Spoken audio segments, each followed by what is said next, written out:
Good evening and welcome to the New Athens. You need to emerge from this COVID 1984 pandemic. Good evening and welcome to the New Athens.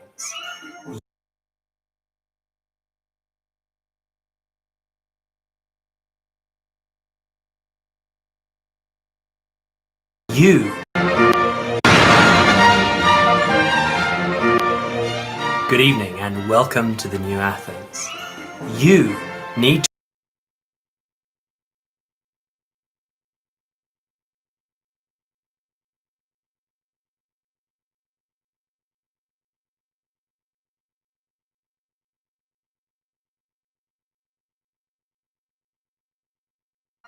from this COVID 1984 pandemic with the tools to create a new world.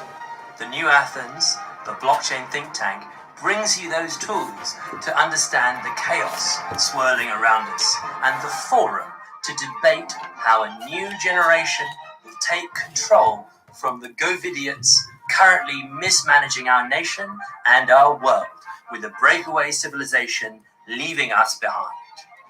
Watch our Friday Night Lights live stream from the bunker on the New Athens YouTube channel for the best that is thought and said on the issues of the day. Ask not what the New Athens can do for you. Ask what you can do for the New Athens. If you like it, leave a like. If you like the content, please subscribe and share. I'm Lorenzo Mefsud, founder of the New Athens. Thank you so much, and I'll see you next time.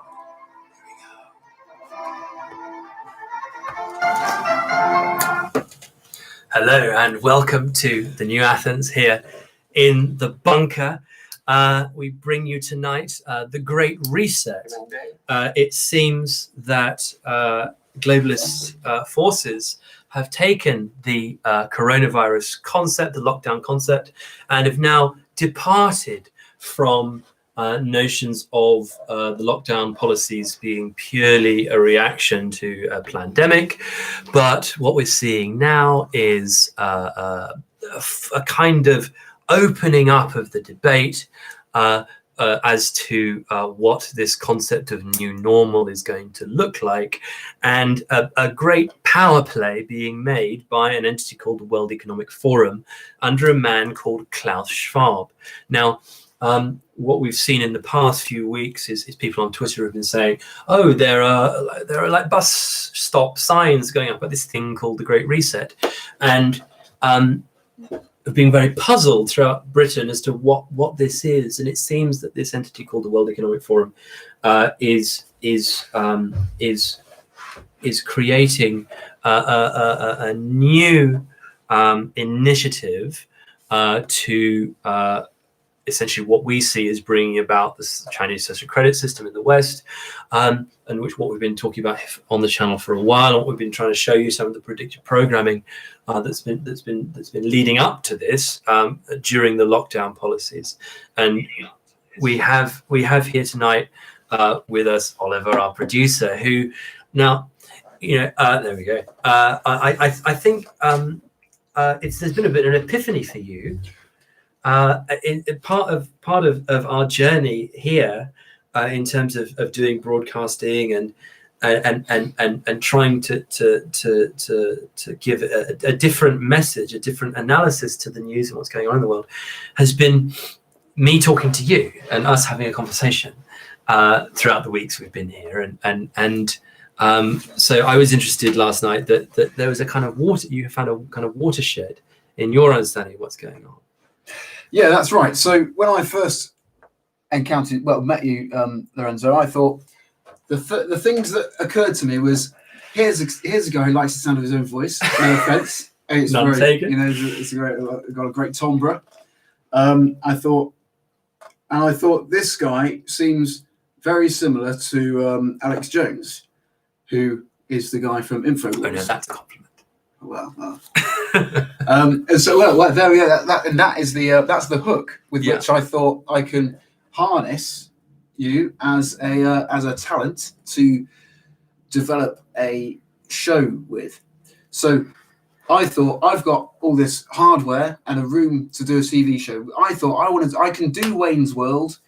But what I need is someone to collaborate with, Yes. or at least someone to harness in front of the camera. That's what I thought. And I thought, in the same way that, and I thought when I met Lorenzo, I thought this guy says a lot of things that there's sort of a behavior or like a style, something about it, which I thought this guy is a bit like Alex Jones. Although all I knew about Alex Jones was that he says like, the lizard men are eating your the lizard kids. men are eating your kids. Exactly. Yes. Yeah. And I thought he was a bit, beyond the pale. I thought, what's this guy about?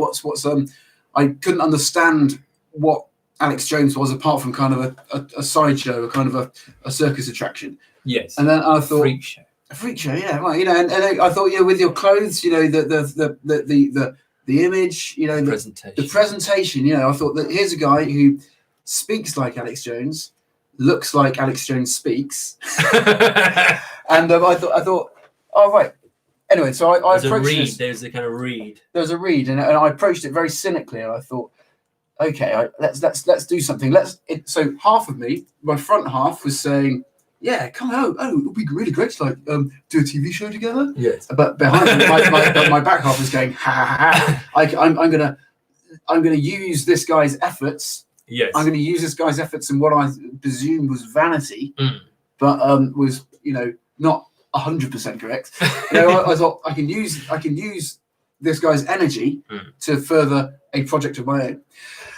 And 6 months later, after the government's made it illegal to go to the pub without telling the government, and made it illegal to use services that we've paid for, I've realised that perhaps the lizard people wasn't so far fetched. I sort of had a fundamental trust in the state, which has been severely eroded over the last sort of few months, and things that you were saying that sounded highfalutin and sort of a little bit too detached from my lived experience. Yes. Now I've lived through a fundamental change in something. A break. A break. Yeah, I thought, the media, the stuff that we see and take for granted has suddenly changed drastically, and I wasn't expecting that, but it seemed like you could see it coming. And having now gone through having now experienced the change, and I'm in more of a frame of mind that you were 6 months ago, that before I thought was a bit loony. Yeah. So I thought you were a bit loony. I thought beforehand, tinfoil hat. I thought you were a bit tinfoil hat, but then over the last 6 months I've grown my own tinfoil hat, and I'm quite proud to wear it. We're sitting here in a bunker wearing tinfoil hats. Yeah. No, so that's really that journey is really interesting to me, and I was kind of interested in finding out when that was going to occur. I thought it might eventually, because you're very much inside the honeycomb of the media production structure, and have been for a while. And so Au Fait, with the kind of tool set that is used there in that kind of sphere of influence, in that kind of message making process. And so I thought with somebody of your experience, your lived experience, it'd be interesting to find out where that breaking point was, where you look behind the curtain, you see the little Wizard of Oz, and you say, it's like, because I could see it was on the way. We're on the way there, even to begin with. Like there's very much a pirate. There's like that hindbrain of yours with the scheming version of our interaction. That's a good thing. That's the kind of energy that you use to become a pirate. You've got to have that conscience of where the real what's really going on. The motive. Motives. Yeah, and interrogating that is important, and knowing that understanding your own motive. Controlling your own greed. So that you can at least acknowledge it and harness. And not let it harness you. Yes. Yeah, so that was the whole thing. We were talking about smart cities earlier and what we were doing in New York in 2017. That was what Danny always had to say was, Lorenzo, control greed. You got to control your own greed. You got to control the greed of other people on Wall Street. So that idea of this monster, this greed monster, and like bringing it under control and harnessing it towards a productive goal in life generally is like a very interesting idea and a way of looking at yourself and looking at what's around you. But how do we get onto this? So I sent you the Corbett Report recent show last week on it's called Your Guide to the Great Reset. We'll leave it in the show notes. Okay. And that was kind of the unveiling of this guy Klaus Schwab's plan. Have you ever seen what's the film? Oh no, Dr. Strangelove. Dr. Strangelove. So yeah, let's see if anybody can pick up any similarities between this guy. Great Reset Initiative from the World Economic Forum in June of this year.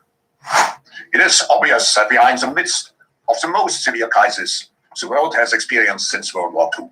75 years ago, countries and people came together to shape the post-war global order, which brought us decades of peace, increased global cooperation and prosperity to hundreds of millions of people around the world. The COVID-19 crisis has shown us that our old systems are not fit anymore for the 21st century. It has laid bare the fundamental lack of social cohesion, fairness, inclusion, and equality. Now is the historical moment, the time, not only to fight the real virus, but to shape the system for the need for the post-corona era. We have a choice to remain passive, which would lead to the amplification of many of the trends we see today. Polarization, nationalism, racism, and ultimately increased social unrest and conflicts. But we have another choice. We can build a new social contract, particularly integrating the next generation. We can change our behavior to be in harmony with nature again. And we can make sure that the technologies of the fourth industrial revolution are best utilized to provide us with better lives. In short, we need a great reset.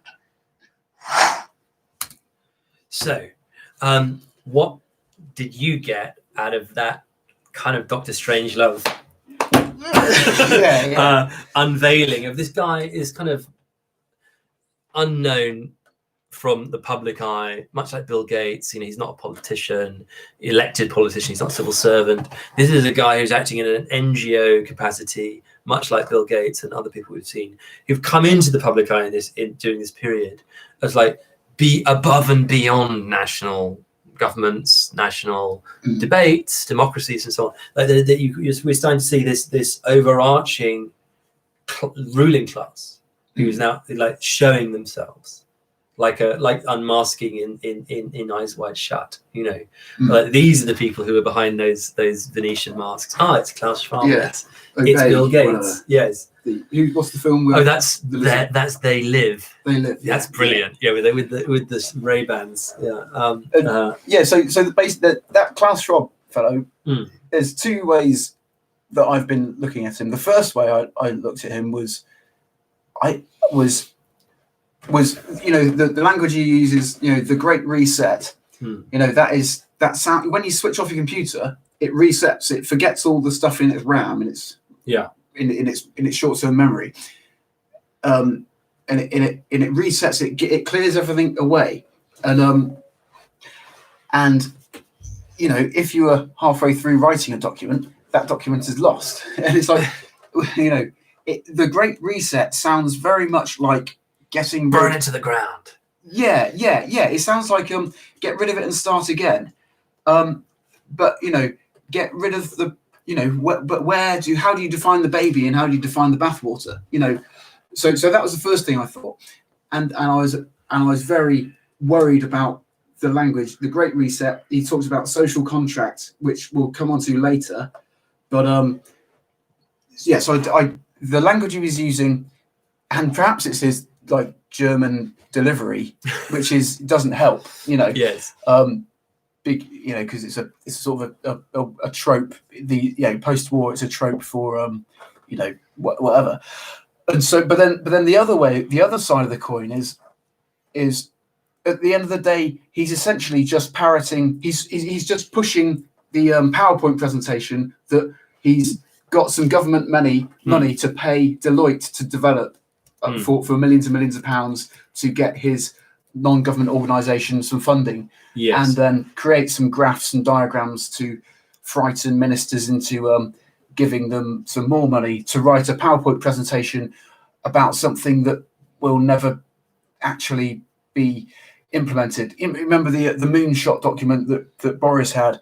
It's all part of the same. If you notice, it's all under Build Back Better. Yeah, everything. Yeah, so America, Britain, it's in the Joe Biden campaign. Joe Biden now appears in front of the slogan "Build Back Better." So does the World Economic Forum, and so does Boris Johnson. So you can see there's like branding from Skynet. Yeah. So there's these nations which are using the same branding from somewhere else, and I think the saving grace of all of this is that it is no more than branding. It is no more than a PowerPoint presentation that's cost probably £1 billion of public money to present, and it will go away like a million of these things have before. But at the same time, it's a big German man saying "the Great Reset." Puts my teeth on it. Here we go. So if you let's have a look at the diagram. So this is the kind of super mind map of the World Economic Forum with the great. They want you to sign up. They want you to sign up to access actually the live document. But you can see a little bit here. So essentially, what this is a kind of mind map of buzzwords of buzzwords in their interrelationships. You can see this wheel, the outer wheel, which has topics like the future of computing, systemic racism, digital communications, education, skills, values. These are global risks: forests, air pollution, the ocean.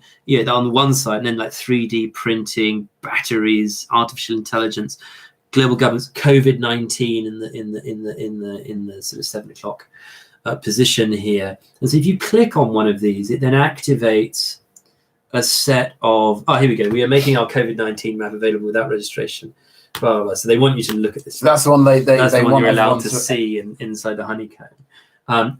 So if you look at what that is, you pick one of these topics, and then it pops into the center. Okay. And then you see how it relates to everything else. You see its interrelations too. So the inner circle now is COVID-19's impact on financial markets, the media's role during COVID-19 response to recovery, COVID-19 workforce impact, avoiding COVID-19 infection spread, finding a vaccine, impact on trade, impact on travel. Okay, so it's like the related topics. But what I was interested in seeing was that there's this thing that the head banner is at the top of this World Economic Forum, weforum.org website, is the Jobs Reset Summit. Like that's the next event, like the virtual, I think, event that they're holding today on October the 23rd. So that's like was 1 p.m. this afternoon. So today's international Zoom conference was the Jobs Reset Summit. So this is what we were discussing actually in relation to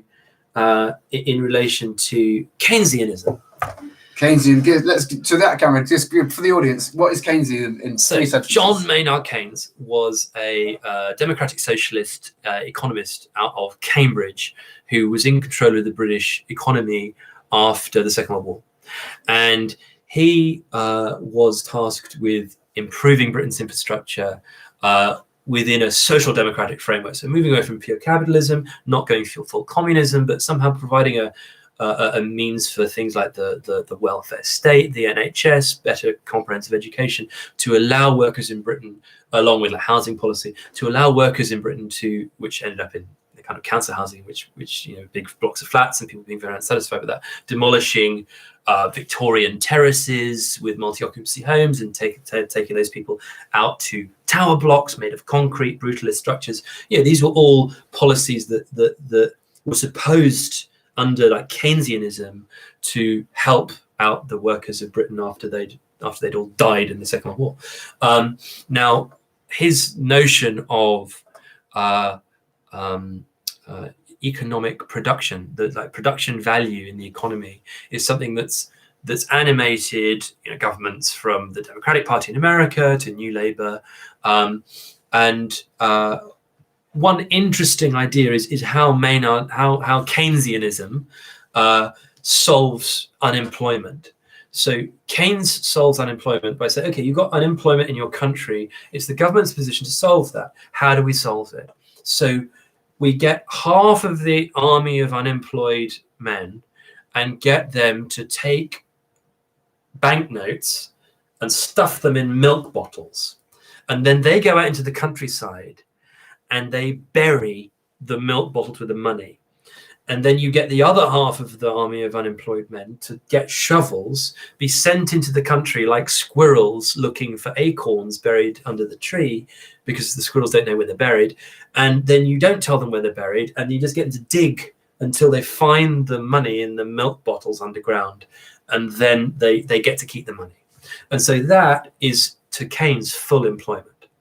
Okay. Now so how does that relate to what we were just saying before Keynes? So their idea about the Great Jobs Reset. So the Great Jobs Reset. So we at the moment are experiencing this sudden onrush of universal basic income through furlough payments, through coronavirus business interruption loans, and so, which we've discussed on the show. And is it correct that might be a way to tackle negative inflation?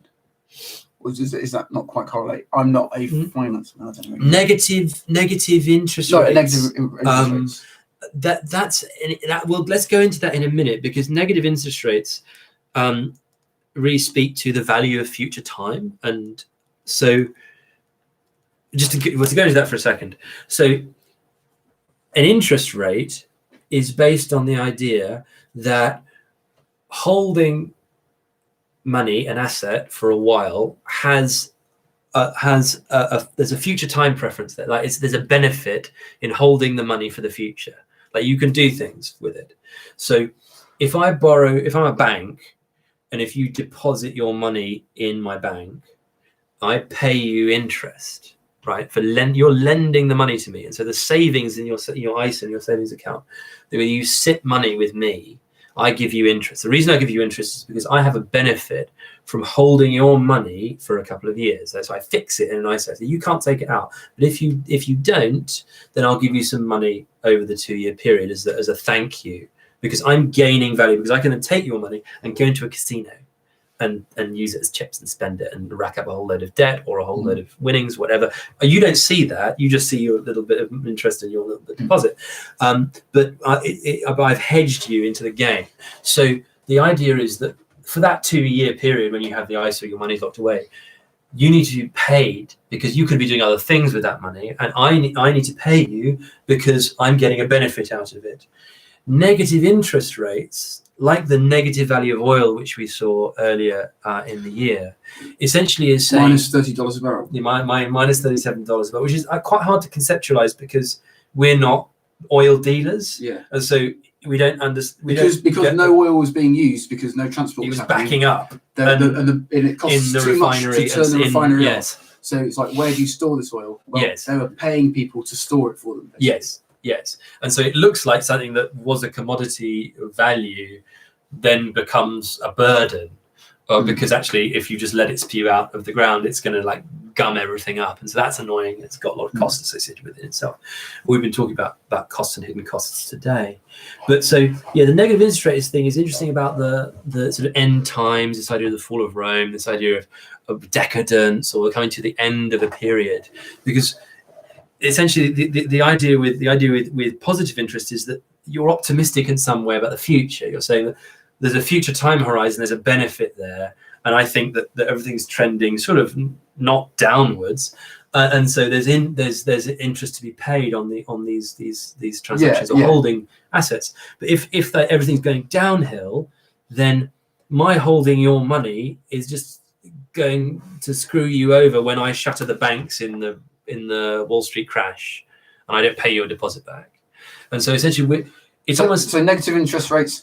I want to say there's going to indicate- be a indicate a lack of faith in the future. an oncoming or an That's fucking oncoming depressing. or an oncoming crisis or an oncoming like reset. And then this is where we get back to the Great Reset. So people who've been following like international central banking, and we've talked about this a little bit before in terms of Jubilee and in terms of these like larger economic cycles of different kind of central bank systems.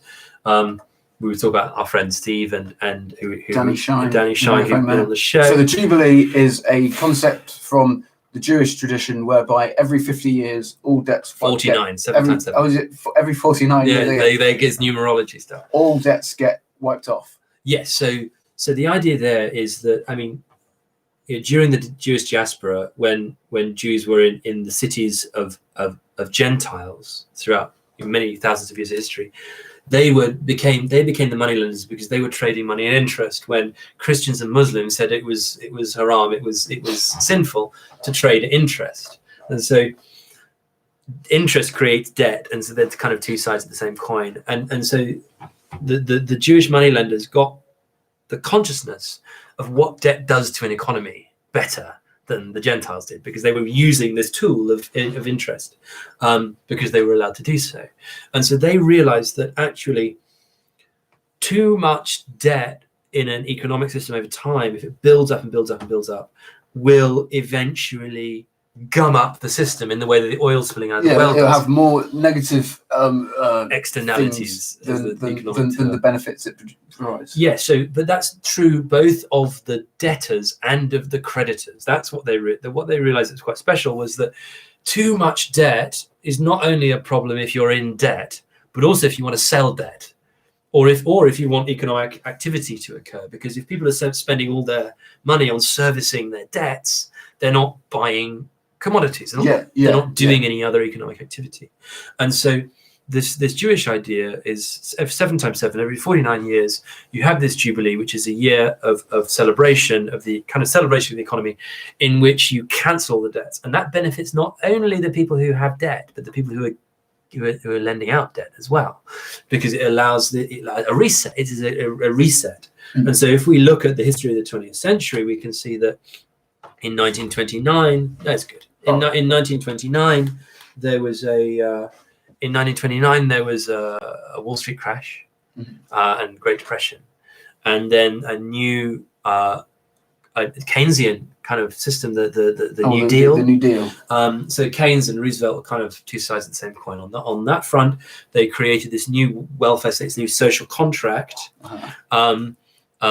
Post-war, or during and post Second World War, which then lasted for 42 years until 1971.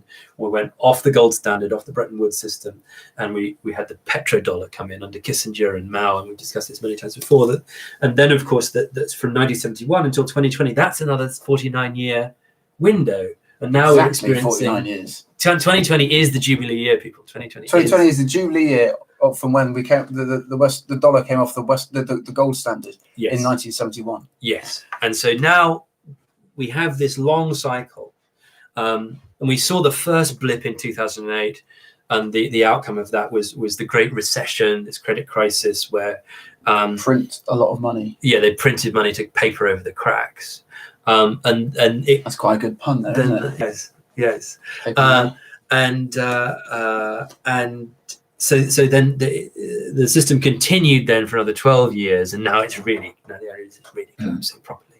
So why was that Keynesian idea about full employment interesting? Well, you said it sounded a bit like Marxism, the idea of burying the notes and then finding them again. As I understand it, in communism, everybody has a job, even if the job isn't worth doing. Yeah. So yeah. If you look at communist states, they often do this like make work, as you say, like these people are building a dam, and then there's a cycle. These people are digging a hole. These people are filling it back. Yeah, up again. exactly. And so that was more of a notion of things like socialism in one country. This idea of sort of Soviet and Bolshevik socialism, where you had to keep full employment for other benefits. There's about, less scope for creative destruction. Yes, and but what's quite interesting is that actually, if you look at Das Kapital, which nobody really reads, I've got my father's annotated copy from when he was at UCL, and I've not got through all of it, but I have got some idea of how it works. And so Marx in Kapital is interested in this concept of use value. So if you take Use value to camera 3. if you take let's say a Picasso to the Serengeti, and you meet a tribesman and you say, hey, this Picasso is worth a lot of money, how do you value this this object?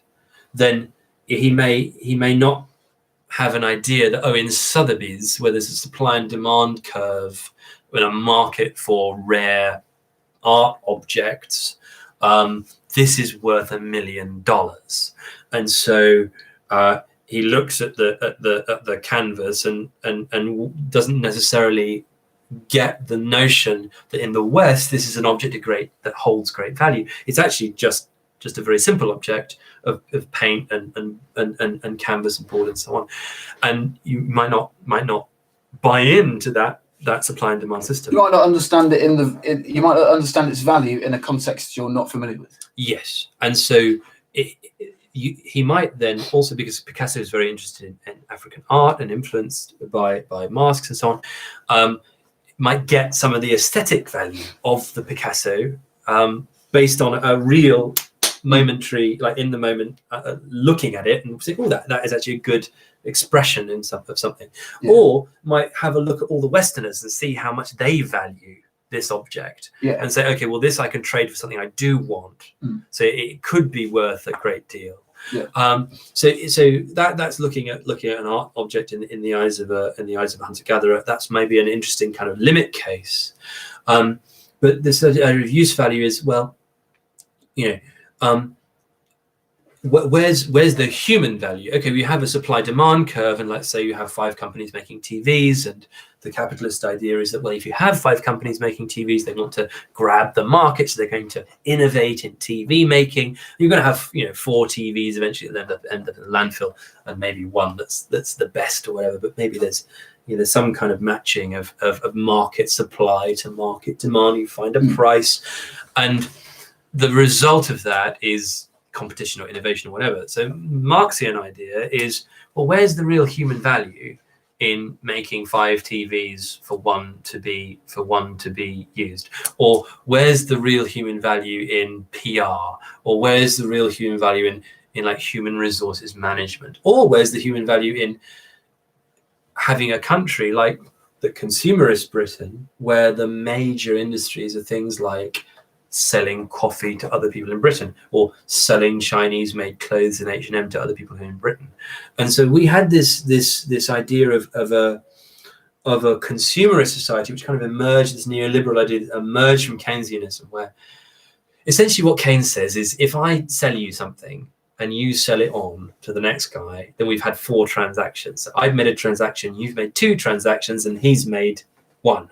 So then we write down on the GDP, on the economic statistics, we've made 4 transactions by taking like one newspaper that I give to you, and then you give to the next 1, guy. 2, 3, 4. Yes, so you like kind of quadruple count it, which is how you get this sort of this Keynesian idea of economic value. But of course, that's a very fake value, because actually there's one newspaper and the transactions have not created any more use value. And there was use value in somebody making the paper and then transporting it to a place where there's somebody who's interested in the content, and what the person does once they read the content, they go do something based on the news story. But the act of these various people exchanging the object for bits of paper, money, is not relevant economic activity. And so we went down this Keynesian rabbit hole, and then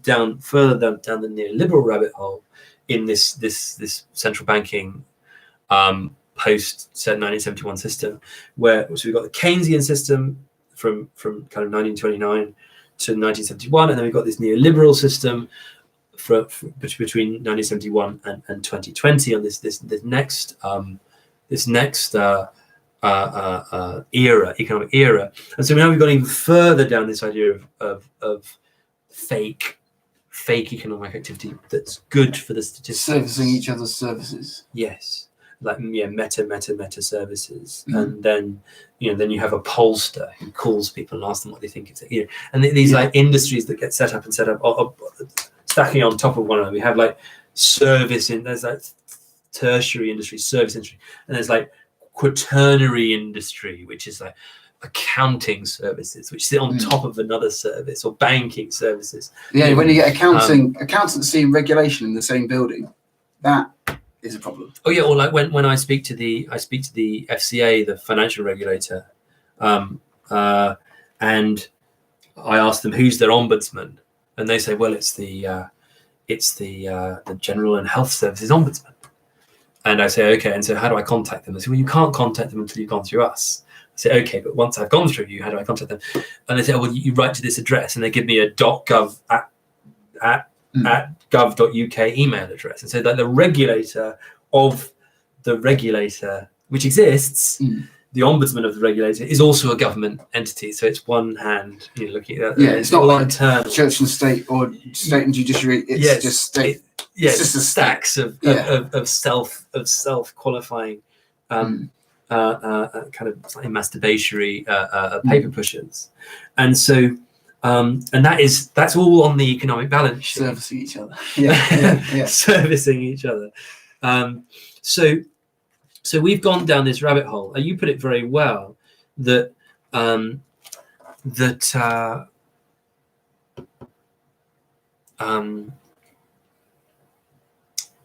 cloth in cotton from China turned into clothing in a Chinese factory is then exported into the West and bought by people in H&M, and that's and those transactions count as British productive economic activity. Yeah, the buying of a product made somewhere else. Hang on. We've got a question here from Ross Fraser. Legends troops, keep up the good discussion. Fuck the system. Fuck the system. Yeah. Sorry. Fuck the system. Yeah, thanks, Ross. Born to Rage Against Them, says Zach Della Rocca from Rage Against the Machine. Oh yes, which apparently the machine was. They said what the machine was recently. What, Rage Against the Machine did? Yeah, they did. They said what the machine. What I remember that hearing about. That's machine. Rage Against the machine. The machine. What is the machine? They said what it was. What is the machine? God bless you, Fraser. So the question we're answering. Hang on a sec. The question we're trying to answer here is, what is the machine that Rage Against the Machine are raging against in the title of their band? Here we are, 10th of June 2020. Tom Morello and Twitter respond to these people. I'm just realizing Rage Against the Machine are political.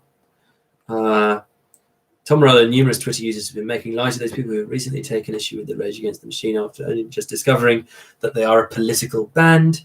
The band's name began trending on Twitter overnight after Morello responded to one fan yesterday who complained. This is like a Twitter-based news story.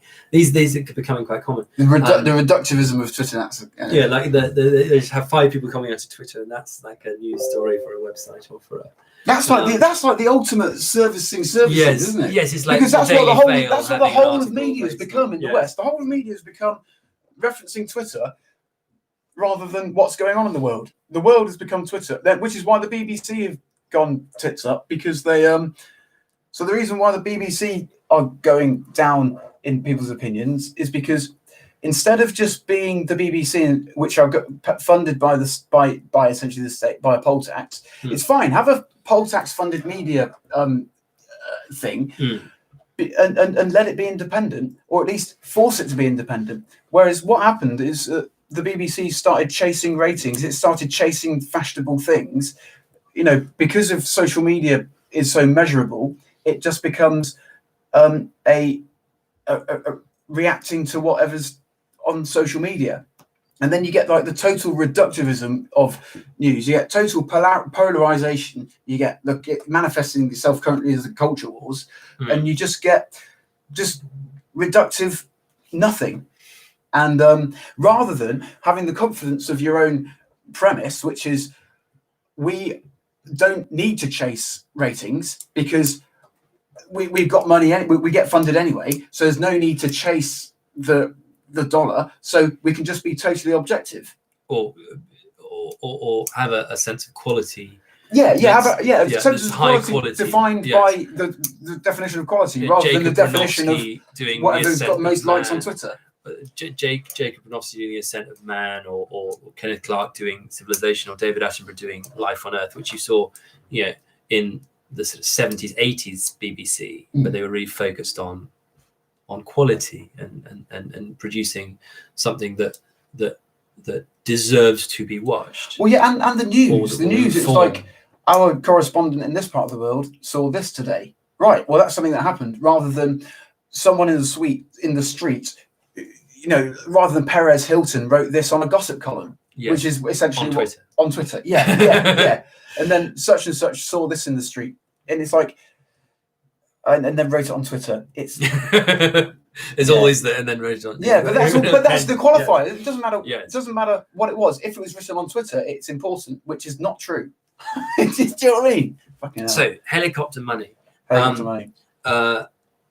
We're in a helicopter money system where the central bank prints all of this cash, and has done since this 1971 system was set up. Essentially, the idea is Henry Kissinger, who's still alive, writing leaders in the Wall Street Journal about lockdowns and how they're going to change the world and create a great reset, which was always his idea.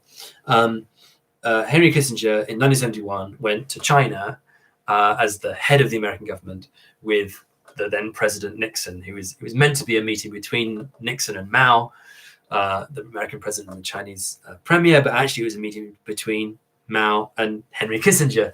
Nixon was just a passenger. He was just in for 4 years or whatever, and he was just along for the ride. What they were really doing in 1971 was setting up this new economic system, which was, as you were saying, cotton from China made into clothing being exported into the West by a corporation with a Western face, to then take the cash out of the West back to China to socialize the profit between the Chinese Communist Party and the Western corporation, which is set up there, and to evacuate the wealth from the West into this globalized superstructure. And so one question that came out of this Great Reset idea, is this the end of globalization? No, it's like the next stage of globalization, because what China represented was this place where command and control was part of what you might call a social contract. And what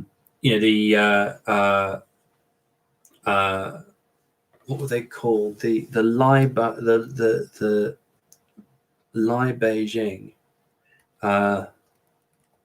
Lai Beijing.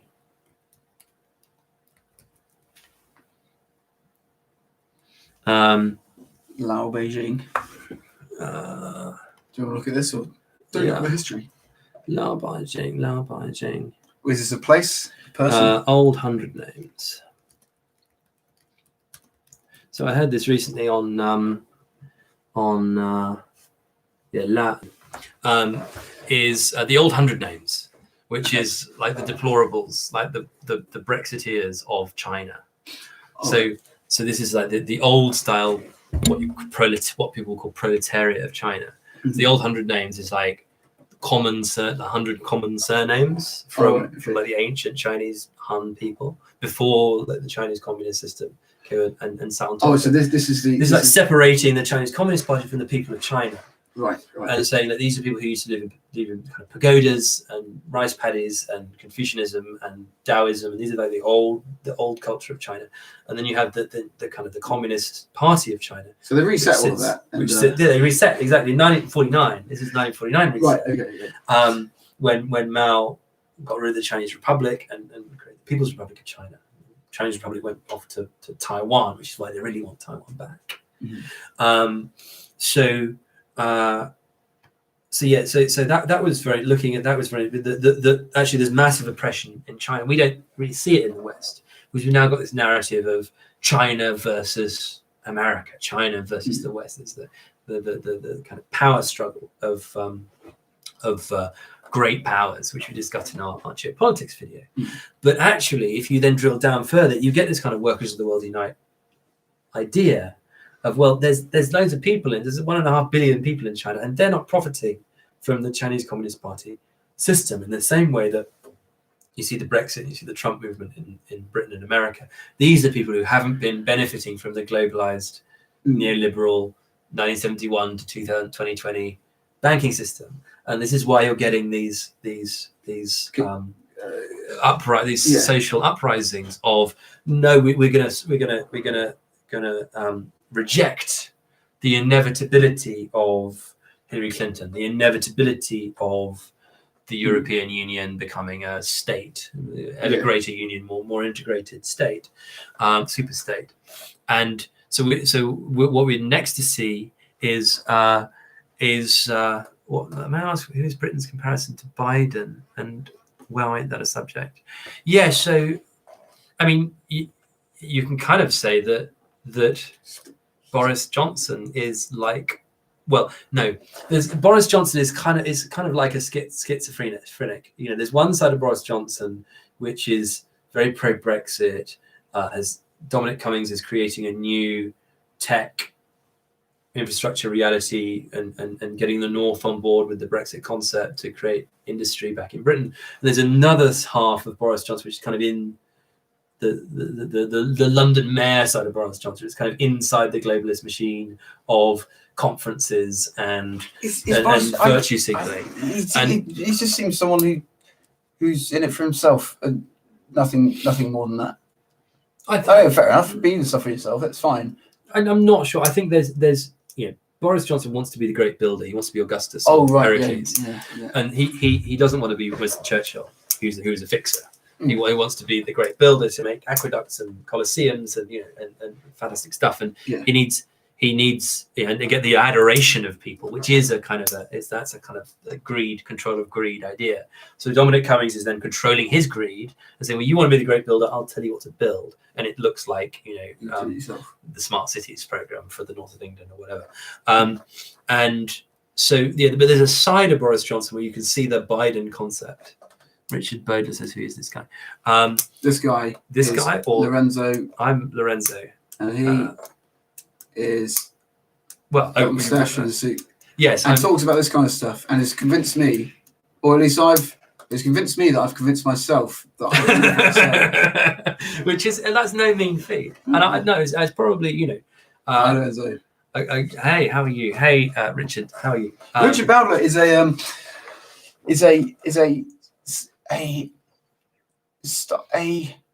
startup man. Yeah, he's a growth hacker. Richard Bowdler is a growth hacker. Yeah. And Richard Bowdler's in the business of growing audiences and growing attention to a growth hacker of sorts. Okay, cool. Richard Bowdler's a builder. Like, who's the Roman builder that Boris wants to be? Augustus yes. Bowdler. Yeah. Yes. That's a very Victorian kind of build the sewers. Yeah. So what do you want to build, Richard? Tell us what you want to build and see if maybe there's some crossover with the New Athens. Yes. Smart cities. And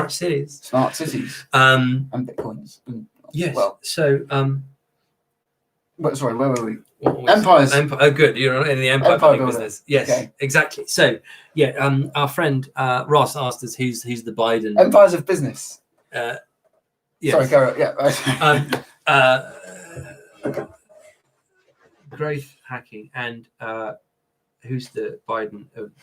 So Lan Baijing. It's kind of like the workers of the world unite. It's kind of saying, look, we have these wisdom of crowds. These people who are just sitting there quietly and biding their time. They're not being too noisy about it. We were discussing this last night, actually. We've created this kind of New Athens media setup to say the unsayable, so you don't have to, because we have the ability to say it. We're not beholden to the kinds of compromises that mean other people who might want to say something feel that they shouldn't, because there's other negative consequences they might experience with their job or with their friends or with social niceties or whatever. And so you have this.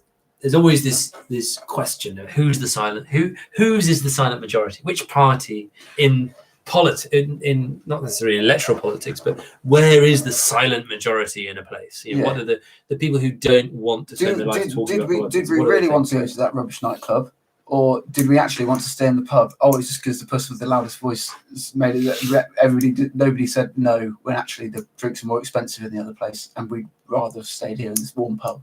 Yes, only if we tell the government. Yeah, don't tell the government. Don't tell the government where you're going or what you're doing.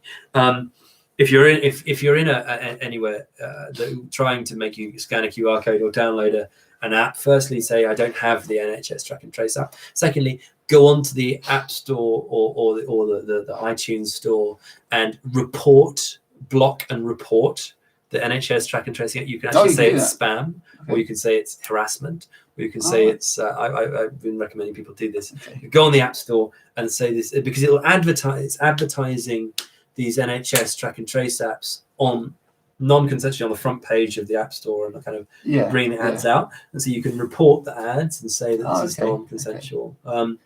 Anyway, so firstly, and once you've managed to not do the track and trace, sign yourself in as Winston Smith, telephone number 01984 198400. 07. You've got the 07 at the start. Oh, that's right. And then the next stage is, of course, saying, well, I don't have a smartphone. Just don't get it out of your pocket. It's like, oh, well. It's a bit like in the olden days, you couldn't go somewhere without a hat, maybe. I don't know. Is it or a tie. You can't go into a St. James's club without a gentleman's club without a tie. You'd be given a tie at the front desk if you don't already have one.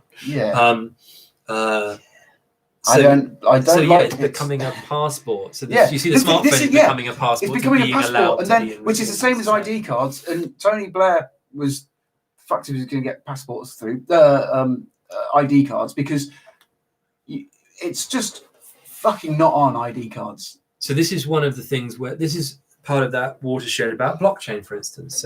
So we were discussing earlier that guns don't kill people, people kill people. Mm. And so a lot of these technologies are morally neutral until depending on who's taking hold of them and who's depending on who's taking hold of them and who's harnessing them and to what end. So one arm of like blockchain is, it's kind of like a track and trace. It's like you'll have one identity on the internet, and it'll be this wallet will be your wallet. And so you'll keep your kind of birth certificate and your ID card and so on in this online wallet on the blockchain. And then you'll use it to kind of scan your way, passport your way, and use this as a kind of gold standard of ID. That's one way that blockchain goes, which is into the reality where it's kind of tethered into banking and into government identity systems. And it's a way of skynetting you. It's a way of like working out and using your smartphone as a passport. And there's another, so the crypto side of what blockchain has done. It's like, this is money that's untrackable, and it's in your possession, and it's outside of a banking ledger where they can put money in your account, or they can take it out of your account by pressing some zeros on a computer. And that's where the proof of work comes in. So all these Bitcoin mining computers are doing the same kind of mining, perhaps, as the Keynesian money borrowers. But the immense amount of electricity that's going into the Bitcoin mining algorithm, with computers attached to geothermal power plants in Iceland, getting steam out of the volcanic rock underground, or attached to hydroelectric dams to gain enough energy to do the number search in the kind of the soil, the number soil, to get these nuggets of Bitcoin. That you could see as similar to this pointless activity of burying money and just digging it up again. But actually, the process of doing this in your computer isn't pointless. It actually makes the whole system harder to hack and harder for that banker to put thousands of dollars in your bank account or take it back out again. And that's the action that the Bitcoin mining, that the crypto mining is preventing power brokers from doing. People who have, It's like I'm sitting in a bank, I'm a person, yeah, and I'm pressing the zeros and I'm pressing the backspace. it's the Transformers versus the Autobots. No, not the Autobots. The Autobots versus the Decepticons. Yes. It's like they're both robots from outer space, but it's like, do you use the Earth to live, with each other, or do you use it to live off each other, or whatever? Anyway, Richard Bowler asks, why do you care that the NHS knows where you are? And the reason I care is because if they know that I'm down the pub every night, then they'll know that I'll have a less healthy liver, and then because they also know that they also see the receipt of your transactions. Yeah, and with then your digital money. yeah, and then government issued, and they'll see that he's buying beer, not fruit juice. yeah, and then that means that you're, if you have a liver transplant, then you will be charged more, or maybe they'll.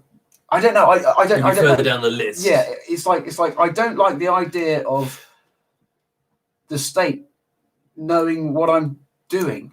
Well, as we looked at with the Great Body Snatch 2020 on the 19th of May this year, It the government has bought into your organs, and have you signed up for that? I haven't signed up for it yet. So that's why. Yeah, because they'll then. So as to the audience, so the government now So now the donor card doesn't exist. We're all now automatic donors. So so the government has monetized has turned your organs into assets and then taken possession of them. Yeah, so we now have to sign. We have to do the opposite of a donor card now, which is say, no, you can't have my organs after I'm dead. And of course, that means the more organs are available. But it's incremental. Start paying for your drugs with cash. Well, this is the thing. This is the thing. Once the mobile phones, once your ID card, mobile phone, Bitcoin wallet, ID card is all in one thing, then there will be no cash. Yeah, so there has been a war on cash, and now, of course, they have the excuse that cash has viruses, invisible viruses on it, to get rid of it. But there's been a war on cash. Like part of the direction of this banking system, this 1971 neoliberal banking system, has been to get rid of cash. Richard Bowler says, don't take your phone to the pub. Well, what if I want to cheat on the pub quiz using the internet? So of course there's a divide and rule that's going on here, and what we're seeing is the divide and rule is when is it that you will get so annoyed by the Great Reset policies, by the imposition of lockdown, by the imposition of a social credit system which is coming out of China, and there's been sandboxed there. It's been rolled out there against the Lao Beijing, against the old 100 names, and they're having to do with it now, and that silent majority has not yet rebelled against its masters. But when is it that you find it annoying enough to care that there's a problem? And of course, if you fractionate based on your life choices why you personally would be inconvenienced or find a certain kind of social credit policy to be a violation of your civil liberties, and that to be an imposition on your consciousness, so that you say, no, this is my line in the sand, this is the red line, we're not going to step across that. Now I'm in revolt, now I'm not happy, whether it's wearing masks, or whether it's tracking and tracing your location, or whether it's tracking and tracing your transactions with digital central bank money, or whether it's being allowed to go and not go in certain places that were formerly part of the Commonwealth, part of the public space. Everyone will have, or not be able to use public transport, or for certain purposes, or everyone will have a different line in the sand.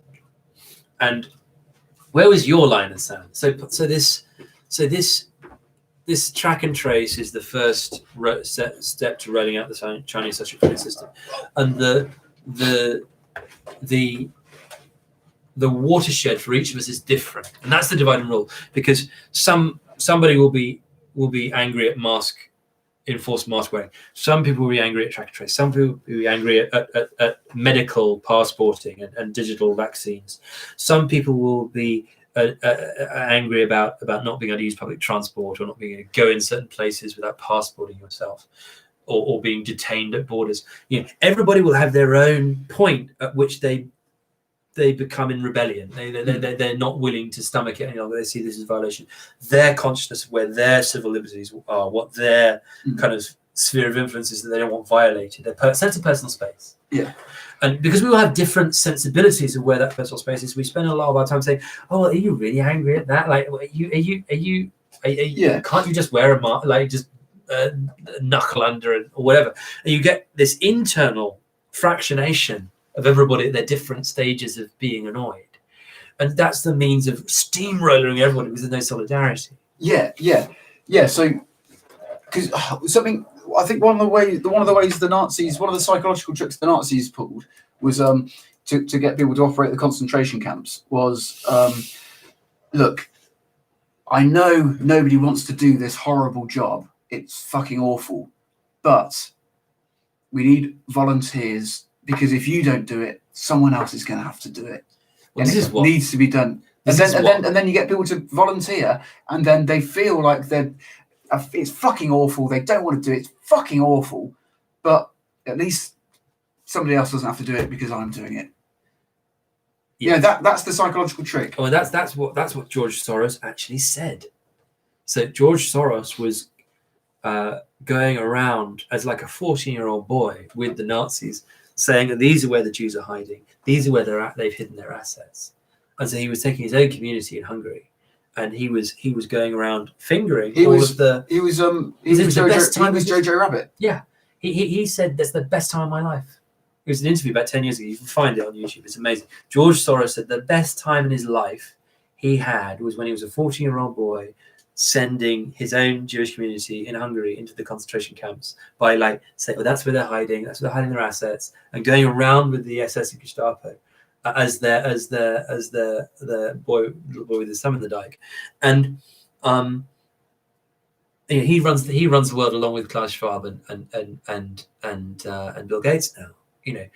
And so he gave that argument. Oh, if I refused, then somebody else would have done it. So I had to give up the locations of Jews hiding in the community and have everybody shot, because if I didn't do it, someone else would. That's like the sort of sociopath get out of jail free card of I suppose that's kind of the other side of the coin to getting the non-sociopaths to do it. Is by using guilt. Guilt and duty. Whereas sociopaths would just do it. I'll volunteer because somebody else would do it otherwise. And so yes, control of greed again. Yeah. So where's the point? Yeah. So everybody has a different point, and so you've got this gradient of all the discomforts and anger of people, and so we spend time arguing with one another. Yeah, rather than Judean people's front and the people's front of Judea. Yeah. Rather than the Romans, who's the Romans?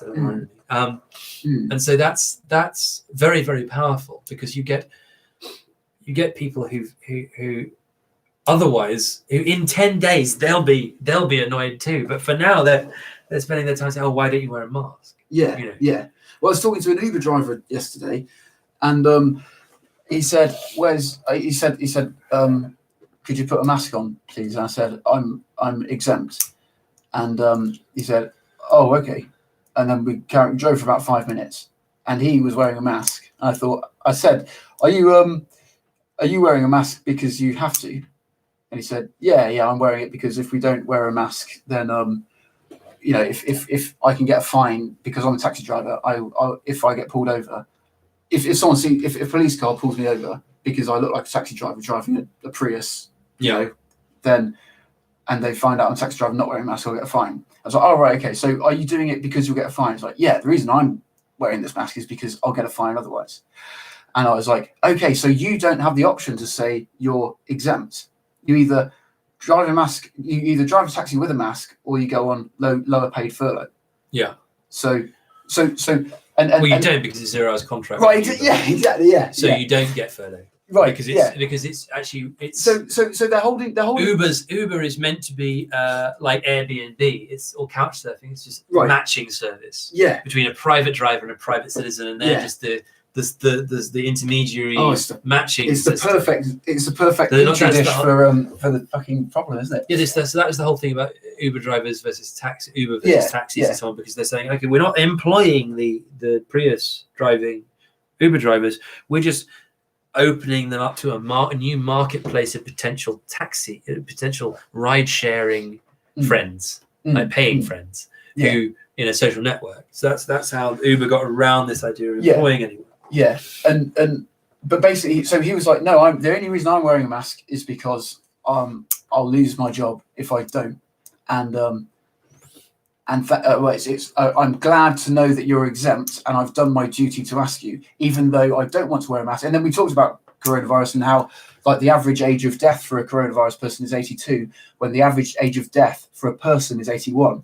So although, this is correlation isn't causation, but it would suggest that catching COVID makes you live on average a year longer. But no, that's correlation causation. So it's not true. But the fact is, so he was aware of he was aware of the Great Barrington stuff and the Fat Emperor. Do you know at Fat Emperor on Twitter? Look, check him. He's got the basic he's got the non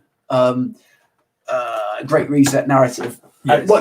He's got the I'm not going to say the science, but the Fat Emperor is a very good resource for why you shouldn't listen to anything the government or the BBC is saying, because the BBC is regulated by Ofcom, and Ofcom in the 20th of March said that they would penalise anybody who essentially questions the COVID is the worst thing since the fucking bubonic plague narrative.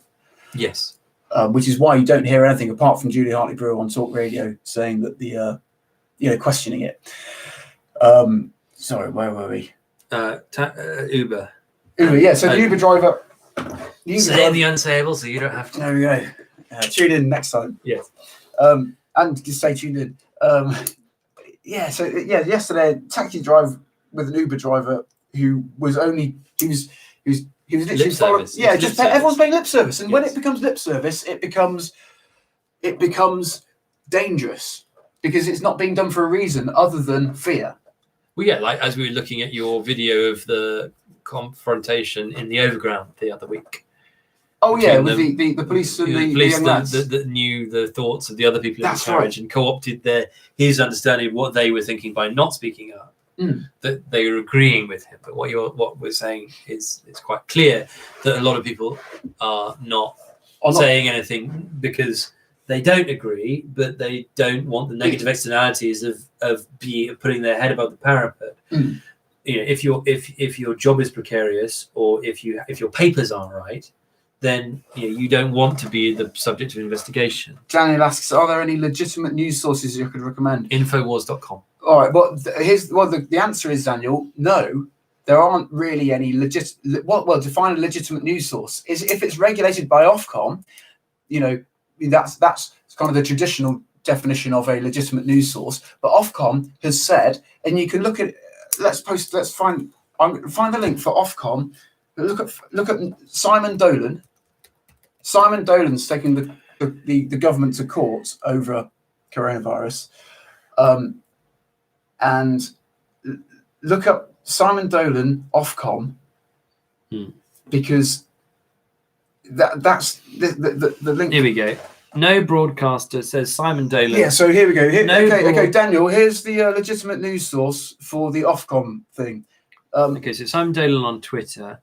No broadcaster can dissent from the government line. If you look at the Ofcom rules, quote, Ofcom will consider any breach arising from harmful coronavirus-related programming to be potentially serious and will consider taking appropriate regulatory action, which could include the imposition of a statutory sanction or losing your license.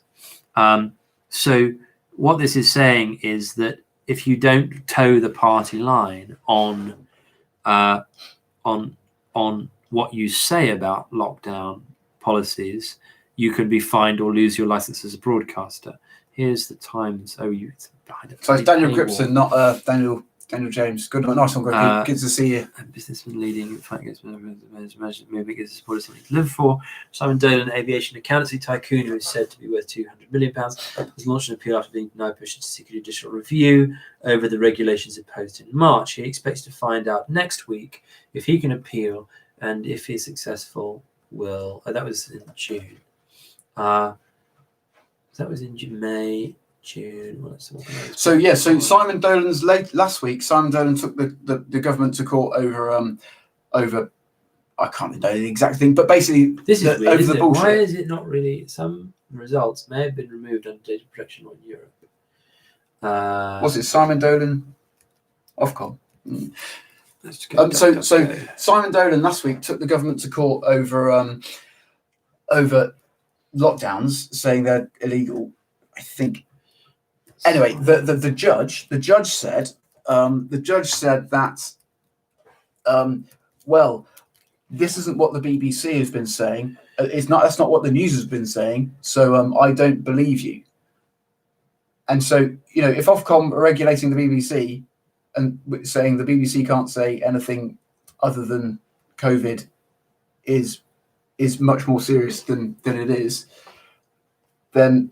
But basically, the judge was too scared to put his head above the parapet, and now I was told to be a judge actually on that retrain, retrain. I was told that I should be either a judge on £112,000 a year, which is an appointed position by the Crown, and so it's not really a job that you can apply for without having been a barrister or a solicitor for at least 10 years beforehand. Right. So, but they were saying on there, you take some sort of Myers-Briggs style psychometric testing questions. Is that a personality test? Yes, that's right. ENTP kind of thing.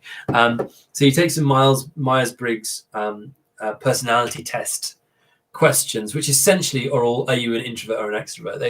They essentially just looking at the I and the E, the first pair of the Myers-Briggs 4 pairs is introvert or extrovert. And so this government test of 50 questions on the website, people were making fun of it for weeks. So it told me that I should either be a judge, which is an appointment, it's an appointment of the Crown, right, on £112,000 a year, but I have to be a lawyer for 10 years first. Right. Or I should be a magistrate, which is also an appointed position, and it's not paid. It only pays your travel expenses. So it's not actually it's not a job that will get me off universal credit, but but you can do it without having had legal training for 10 years, like illegal. So the government test that you took to see what you could do, it assessed your personality and thought, oh, here's someone that we want to have either be a judge for free or a judge for money. Is it we want this person to be in a position whereby they're working for us rather than for themselves. Is that, or doing economic activity in the sense that we were talking about earlier, that's not essentially masturbatory, because it's like, well, the only reason, and this gets onto the divorce lawyers, which we were talking about, the ultimate, the archetype of parasitic neoliberal economics is, well, who are some of the most successful people in our society? Divorce lawyers are very successful because you essentially have a household. You have a household with a man and wife, and then you split that household down the middle, and each half of that household gains a parasite, which is a divorce lawyer. L1 and L2. So you've got husband and wife. So here we have a household, and you have a husband and a wife, and then when they split the asset of the marital assets down the middle, then each one of them gets L1 and L2. They get their own divorce lawyer, and so these divorce lawyers are a member of a professional body, the SRA, Solicitors Regulatory Authority, and they're also probably members of the Garrick Club. So these guys All talk to each other. They all talk to each other behind the backs of network their and clients. understand. They go to lunch at the Reform or whatever, or the Garrick, and they're also members of the same professional organisation. So they definitely know, and they work together because they do these cases all the time. So they definitely know who one another is, and they definitely talk. And so the objective of this activity of divorce is each of these divorce lawyers has their own household over here. And so the idea is to evacuate as much of the stuff in this original household through these two pathways to their own households, thereby impoverishing the husband and wife by plotting to increase the dispute level between them behind closed doors. So they get out from behind their clients and they talk to one another and say, oh yeah, how are we going to play this game so that they maximize their level of dispute? Maybe you can see that there. And then so the ultimate goal is evacuating all the wealth inside the original household out to their own personal households when the case is completed, because all of the wealth is coming out of the same pot. And there's a judge in here who's like part of the conspiracy. So the most parasitic of industries is the divorce legal industry, because it's taking what society back to Augustus. Augustus paid single men to have kids because he said that we should have family formation, and so he said, okay, well, let's incentivize it. All these people are being very decadent, and they're having orgies, and they're being gay and trannified, and so on. They're dancing parties, whatever, wine, women, and song, or boys, whatever it happens to be. And to the decadence of Augustan Rome, he said, no, we're going to have family formation. We're going to fine you if you don't have a family and pay you to have one. Right. So since then, the family has been like a social asset.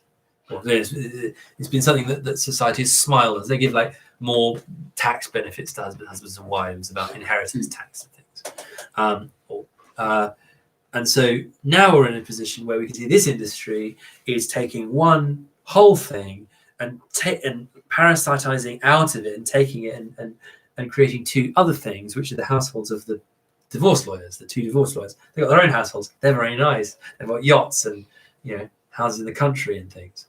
Pied a terre in town. Maybe somebody somewhere, a villa in Tuscany. What's that? Foot on the ground. Foot on the ground. Yeah. And so you can see this is a great model for the rapacious capitalism of today. So one of our divorce lawyers is the Chinese Communist Party, and the other divorce lawyer is the globalist corporate classes in the West, and they get together and they conspire to take all the money out of the West by selling cheap tat. And so all of the wealth that's been built up in the West is now evacuated. So you divorce the Western workers from their produce. Yes. And then the global divorce lawyers take it and put it into their own pockets. Yeah. Okay. Oh, that's it. So that's kind of the parasitism of how our economy works. Yeah. And no. You have to eat 12 dinners in a go to become a barrister. Fun fact. Oh yeah. So it's are there any legitimate news sources where you could verify that from, Daniel? The best one actually is the best one. Oh, this is true, is it? That's not. Yeah, the best one. You have to eat 12 dinners to become a barrister. Yeah. It's like Bullingdon. It's all right. It's like is that a real thing? It's hazing. It's just hazing. It's like frats. Who do you believe? But no, legitimate news sources. I mean, Alex Jones, Infowars. That's maybe contested. One who's really good is Max Kaiser. That's right, Richard. Augustus wanted to line the pockets of divorce lawyers. You heard it here first. It's a scoop. No, it's the opposite. It's an opposite. It's the opposite scoop. Augustus wanted to prevent that from happening. Other news sources really good. Kaiser report. The Kaiser report, which is on RT. It's he also on generally YouTube. says buy silver, buy gold, buy buy gold. Bitcoin, Buy Yeah. Bitcoin, buy gold. Yeah. Oh, What's Stacey's gonna say? Max Kaiser did a gig with famous rock and roll band the Asbos Oh, a few years ago. well, we need to get in touch with him because he's ready. Yeah. We need to get him on the show. Yeah. Actually, I'm on his Telegram group. All right. Let's get on his Telegram group Yeah. and say, oh, do you remember? Yeah, no, that's a good Yeah. good stuff. So RT Max Kaiser also on YouTube. The X22 report is very good. That's on x22report.com. That's out every about an hour a night. It was on YouTube. It's just been taken off because of the new censorship. Then another good news source is the Corbett report, which we saw a little Corbett snippet report. from. That was very good. He's done maybe 1,000 episodes on YouTube. Again, all of these people, they're being taken off YouTube right now. I'll tell you, interestingly, now I'm just going to counter this. The lizards, the globalists, all of this stuff. Now, yes, they definitely exist. That's right. It's all on the hush hush. It's all on the hush hush, Richard Bowdler. Whatever you do, don't share and like and subscribe with your friends. If you like it, leave a like. If you like the content, please subscribe. There we go. So yes, the Corbett report, Alex Jones, Max Kaiser.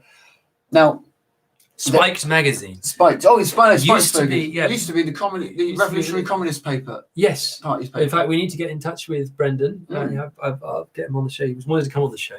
Oh, right. So watch this space. We'll get in touch with Brendan O'Neill. But no, so the globalist lizard men who have the Great Reset stuff. Now, the thing that enables me to sleep at night from this is that my interpretation is they spend more effort making the PowerPoints to get the investment. Yeah, but they get government money, backed which is investment.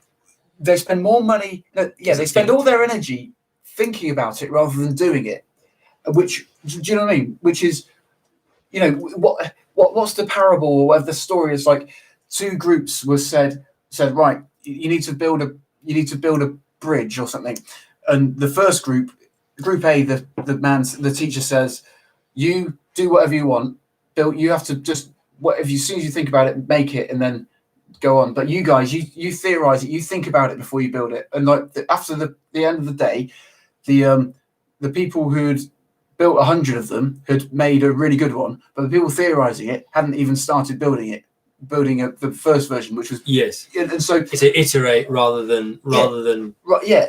In order to get ahead, you have to iterate. Theorize. You have to actually do Fail first. And I think that the globalist kind of PowerPoint presentation people of Deloitte and the civil service are just, they're just filling in forms rather than doing anything.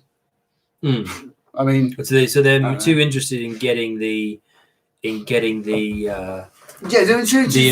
investment of the Billings Farm kind of the merry-go-round of corporate money from government. All they're coffers. good at is getting the money Yeah. to do the thing that they do, which is getting the money. Yes. And it's like, well, great, but all the money's printed anyway, and it's you don't have a. But they're still getting the money. Yeah, they are getting the money and bring it to their fucking their divorce lawyer fucking household. But the reason why that they're content in doing that and letting it tick on slowly is because they're already in charge. They're not an upstart regiment. Like they're fully inside the World Economic Forum. They're inside the Bilderberg Group. They're inside. I mean, you look at their advocate, Prince Charles, and Bill Gates, and so on, are their advocates. Now, Daniel asks, "Is Private Eye any good as a independent, legitimate source of news?" Well, satire is always interesting. Interestingly, it's a point you can triangulate stuff off. Yes, I mean, if you look at something like Spitting Image, the new Spitting Image isn't satire; it's just comedy. Yeah, it's like which we don't have on television anymore because we don't know what the difference is. Yeah, comedy is custard pies in the face when you're not expecting it. Great, everybody fucking loves that. But what the BBC and stuff is called comedy these days. Family Guy is comedy. Vaudeville, musical, that's comedy. Yes. Whereas all this, this stuff that is, Seinfeld. That's he's kind of going down. I think he indicates the point where comedy stopped being comedy and became kind of a show about nothing. Yeah. Rather a show about nothing that is about navel gazing rather than belly aching laughs because someone's slipped on a banana skin. Do you know what I mean? Oh, we're getting questions thick and fast here. So, right, Any legitimate sources? Always working towards a minimum Private, viable product. we've covered that. That's satire. Always working towards a minimum viable product. Yes, this is the iterative game. Exactly. 0 to 1. You've got to just start making things. Converse with people, understand what people do and how they operate. Oliver's best notion of this was, if you're going to succeed at something, start 5 years ago, That's right. Yeah, and which is what we're doing. that's right. In 5 years' time, we'll have Be started Joe 5 years ago. Rogans, And we'll be yes. Joe Rogan. Exactly. Yes. Joe Rogan. So what else? We've got Richard Bowdler here says, study of an American sculpture class. Test was to see which class. This is, yeah. So Richard here is explaining the parable thing I was just talking about. It says the study of an American sculpture class. Test was to see which class of two produced the best clay sculptures. Then was given when given two different measures of success. The first was told to produce volume and would be measured by weight of total clay sculptures produced. The second was told they would be measured by best sculpture. The first group produced the best outcomes because they'd made the most and therefore learned to do it better. Yes. Whereas the first one was to produce, the second group was to produce the best sculpture, but never actually got round to it because they were optimizing. optimizing it rather than actually doing Giving it. a go. Yeah. No, Thank you, so Richard. yes, that is a very interesting. Lesson about designing economics, and this is perhaps where this command economy idea comes in. Of, well, are you going to try and tell the market how to innovate, or are you going to let it do it for a bit, and then maybe optimize after that? But if you're just spending your time in a committee voting about how something might happen, then it hasn't actually happened yet. Yeah. And so perhaps there's an optimization there between the two. The first 20 hours, it's called. Okay, let's have a look at that. The first 20 hours. That's a book. So that, as opposed to the 10,000 hours Right. of Yeah. becoming an expert in something, Yeah. it's like the opposite end of the spectrum. Richard Bowdler, the builder. Bowdler. The Bowdler Builder Group. The Bowdler Buildler group. Yeah. Yeah. That is very interesting. 1820, there we so go. the Oh, we're all the same. Pareto principles. Oh, yes. And is that the bell curve? No, the bell curve is a normal distribution. That's what these are different sort of Okay, statistical models. So the bell curve is a normal distribution, which says that every population will cluster around a mean. So the middle of the bell is the mean, the median point, and then each side looks. Oh, right. So the everybody will be 5 Everyone foot will 10. be in the middle. No, most people are 5'8" to 6 foot. One person is 7 foot, and one person is 4 foot. Yeah, and so if you look at any population with any metric, you think you want to find something that looks like this of an average, but then you look at something like IQ. IQ is built to look like a bell curve because 100 is the middle, and 100 is whatever the average is, and so it's a quotient. The reason why it's an intelligence quotient is because it's built to look like a bell curve, because whatever 100 is not a fixed point, it's a moving average. Yeah, so that based on yeah. what the population. This is what they think about grade inflation in schools. So are the kids getting dumber or more intelligent? Well, you can't tell because they're measured in a cohort rather than against a standard. Right, of like, okay. this is what intelligence looks like. Yeah. So I looked at I was in the Cambridge Union and so looked at some 19th century Cambridge exams, and they're really hard, right. like much harder than what I had to do. And so there's a massive grade inflation. Right. Because So hang on. So there's 100 kids, and so the objective thing is if you can do all times tables up to 10, then you get an A. But in this group of 100 children, only the best one can only do up to 5 times tables, and so they go right. 5 times tables is now the best for this group. But then next year, someone could get to 8 times tables. Okay, well, is that what you mean by quotient? Yes. So it's based on it's It's like measuring relative to itself. Yes. And so then you're saying, oh well, so you don't keep a track of what this was and compare it against what that standard is. You say, well, whatever's the population determines the standard. Oh right, yeah. So that's instead of like instead of copying from the master, you're copying from the copy. Photocopy. Yeah. Yeah, and then you just get degradations of. Yes. Yeah. Yes. Oof. Hey, like Richard Bowdler is back on the thing. He says the first 20 hours. So get proficient in the first 20 hours. So do the first 20 hours 10,000 times. Yeah. And then you, So the remaining 99,980 hours will get you to the expert level. Okay, so then you get to the 10,000 hours become an expert. The first 20 hours become proficient. becomes proficient. So, but then do the first 20 hours in 10,000 different things. No, do the first 20 hours in 500 different things, and then you'll be proficient at expertise. Proficient. You'll be meta proficient. You'll be proficient at being proficient at things. Yeah. You'll be an expert in becoming proficient at things. Yeah. Yes, and then you You heard it here. and then you can reskill yourself and become a judge or a magistrate. Yeah. Thanks to the government, you become. That's one. So the Pareto principle is different. The Pareto principle is 80-20. So the Pareto principle is expressed in the sexual marketplace. 80% of women are attracted to 20% of men.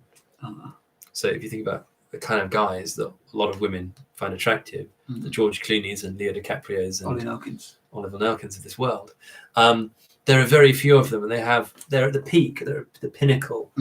Women are attracted to peak men, and so you'll find a lot of women attracted to very few men. It's an optimization strategy because having a kid is difficult. You want to find the best genes to put in your kid, so find the best guy to provide those genes. So you get a narrowing. So you get a narrowing of the view of this 80-20 principle, which is that 80% of one thing is interested in or is attracted to 20% of the other thing, instead of having this kind of 50. So it drags itself along. Yes. Like, through time. So in the same way that you see again with expertise, you'll start seeing 80% of people have done the 20 hours, but then there's a vanishingly small number of people that have done the 10,000. Yeah. So then you have there's two poles, like the large pole and the little pole. So Richard Bowler says peak oil, peak COVID, peak man. So peak oil was an interesting one. Did you follow peak oil? So peak oil was they in the 70s they thought, or 60s they thought, hang on a minute, this is how much oil we've got at the moment, and this is the rate we're using it, and this is the rate we're finding it. So hang on a minute, there's going to be a point whereby we can't actually use any more, or the amount that we're using reaches the amount we're discovering, and then it will curl off, and then we won't discover any more. It'll go down. This is a bit like the negative interest rates thing, actually. So peak oil was a bit simpler than that. It just said there will be a day when we've extracted exactly half of all the oil that exists. All right. And so we can then say, well, I think it'll be this day. And it was in about 2004, they thought it would be about 2010. And they said, okay, well, then the laws of supply and demand, the supply-demand curve will kick in and say, well, Malthusia. yes, that once the day hits where we've mined 50% of the oil, the price of oil can never go down ever again. It will always go up because we'll all know in the market there's a diminishing, so we've got over the hump. We've got to a diminishing, so it will always be going after 50%. We're always going down and getting scarcer. And so the price always have to go up because we'll know that. And so this will be, they almost thought it was like a kind of fall of Rome. Even if that was 100 years in the future, that the peak oil was here, and then, if you have the equivalent downslope, if that ends in 2100, then they thought, well, it will give this character to the economy, this character to society and civilization. We're reaching the end of time. We're reaching the end times, and it will mean that there's kind of like a negative interest rate, and that will lead to the collapse of civilization. It's an odd kind of set of ideas, but then it was latched onto by first. It was created by oil prospectors on their PowerPoints saying, yay, peak oil, because then the price goes up forever. And it was latched onto by environmental campaigners saying, this will cause a downturn in depression of everybody. And as we realize that we are finite and we're coming to an end, and we should use that now to realize that we should you make a greener economy, greener fuel economy. But then, shortly after 2005, what none of them really factored in was that as the price of oil goes up, you can reinvest, and because it's going up, you're incentivized to reinvest more of that profit into the discovery process. And so then you can then the supply will increase because you've found more effectively, and more of it has become and then you've viable developed to the tools to extract more difficult oil, which makes more difficult and so oil what they found at the end of that process, and why peak oil now doesn't really exist in the public consciousness, is because they found so much. They found that they could find so much more, and they actually found that oil isn't that scarce a substance in the crust. In the crust of the earth, oil is actually quite common. It's not. There's little caches of it, and they're very deep and hard to find. It's all over the place. And okay, so you might have to use fracking and cause earthquakes to get it out by cracking it out of the rock and so on. But if they're willing to do that, which they are, then it's really abundant. It's not like gold. There's a Kaiser report actually the other day where they were looking at this new mining asteroids idea, like Tesla, Elon Musk and the US government want to mine asteroids and bring the minerals back. And they thought, if you found gold on an asteroid, that would totally change the kind of gold market. Then you bring gold. wouldn't that be like Columbus with the because it wasn't that the first because the gold standard, did that come before or after Columbus? After. Gold standard's kind of 19th century. Well, so the Spanish Empire, Columbus, they had a certain amount of silver or gold or whatever, and that's what their economy was based on, like the scarcity of it. And then Columbus came back with like tons of gold and silver. Yeah. And then they thought, oh, brilliant, now we're much richer. Yeah. We can do much more work. It's like, yeah, but you haven't got any more labor, you haven't got any more materials, you've just got more gold. And so they thought they were rich, and then that created the influx of gold from South America because of Columbus absolutely crashed the Spanish economy in like 1493, and then yes, and then they had to create some financial tools that still exist today. Yes.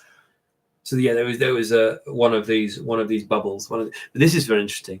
So if you share the screen, this is these are images of what the historical record says that Columbus and the Spanish colonists built in Mexico. Now these are Roman-style aqueducts built with giant blocks of stone, massive engineering projects. And these are really interesting. These are still around today. This is a huge undertaking. Look at the size of this and the engineering work that need to go into iterating this. Now, talking about our often fail well. Look at this. Look how it dwarfs this city. And this is all in Mexico. So these are still around today, and they're really interesting because what supposedly happened was that Columbus went to the New World, discovered it was full of savages like Aztecs and so on, who had a myth about gods coming from in ships from heaven. Oh, right. And then they thought the prophecy was fulfilled, and they started worshipping the conquistadors, who realized they could just shoot them all with the guns that they had because they didn't have the same tech. And then apparently, killed all the Aztecs, killed the Inca and Maya, because they said they were heretics. They said that they were heathens. They said that they were devils and so on. And then subjected them to the most repressive kind of holocaust of blood, and killing them off. And then shortly after that, and after taking all the gold back to Spain and so on, and the British privateers were taking pot shots at them and trying to steal some of it. Shortly after that, they colonized this new world, and they built these giant structures. Now, the problem with this narrative is that you're right, they didn't build any of this in Spain in the 16th century. So wait a minute. So at home, you've taken all the gold back to Spain, and suddenly you're rich. Although, as you say, you haven't got any more labor. What they didn't have was the ability to build at home this level of aquatech. And yet, the story goes that these were built in Mexico at that time by the conquistadors. So that story doesn't fit together. This is Roman technology in Mexico. They did not build it; they found it, and it still stands today. And this is, astonishing engineering, absolutely amazing. But you're right; they didn't gain in labor or technology simply because they got some gold. I saw something interesting last night on a YouTube video where everybody gets all their good information from, like this. So which was about conquistadors, and it said they got to South America, and the South Americans worshipped the sun and had lots of gold, but they didn't. The South Americans apparently didn't use the gold for trading. They used it to build tools like stone cutting lasers or whatever. Yeah. And the conquistadors took the gold because the gold saw the conquistadors saw the gold as currency. Yeah. But the thing that the video said, the nice phrase the person on the video said was the conquistadors missed the value. They missed the real value, as in they got some more gold, but didn't get what the gold was used for, which was, well, they said it was put it into circuit boards. Well, no. I mean, this video was saying it was about Antiquitech. Yes. It was about clever prehistoric masonry or something. Yes. And the idea was that the Incas or the Mayans used gold dishes, made parabolic gold dishes, to focus the sun, laser, to make a laser to cut stones with. That's granite. really cool. Yeah.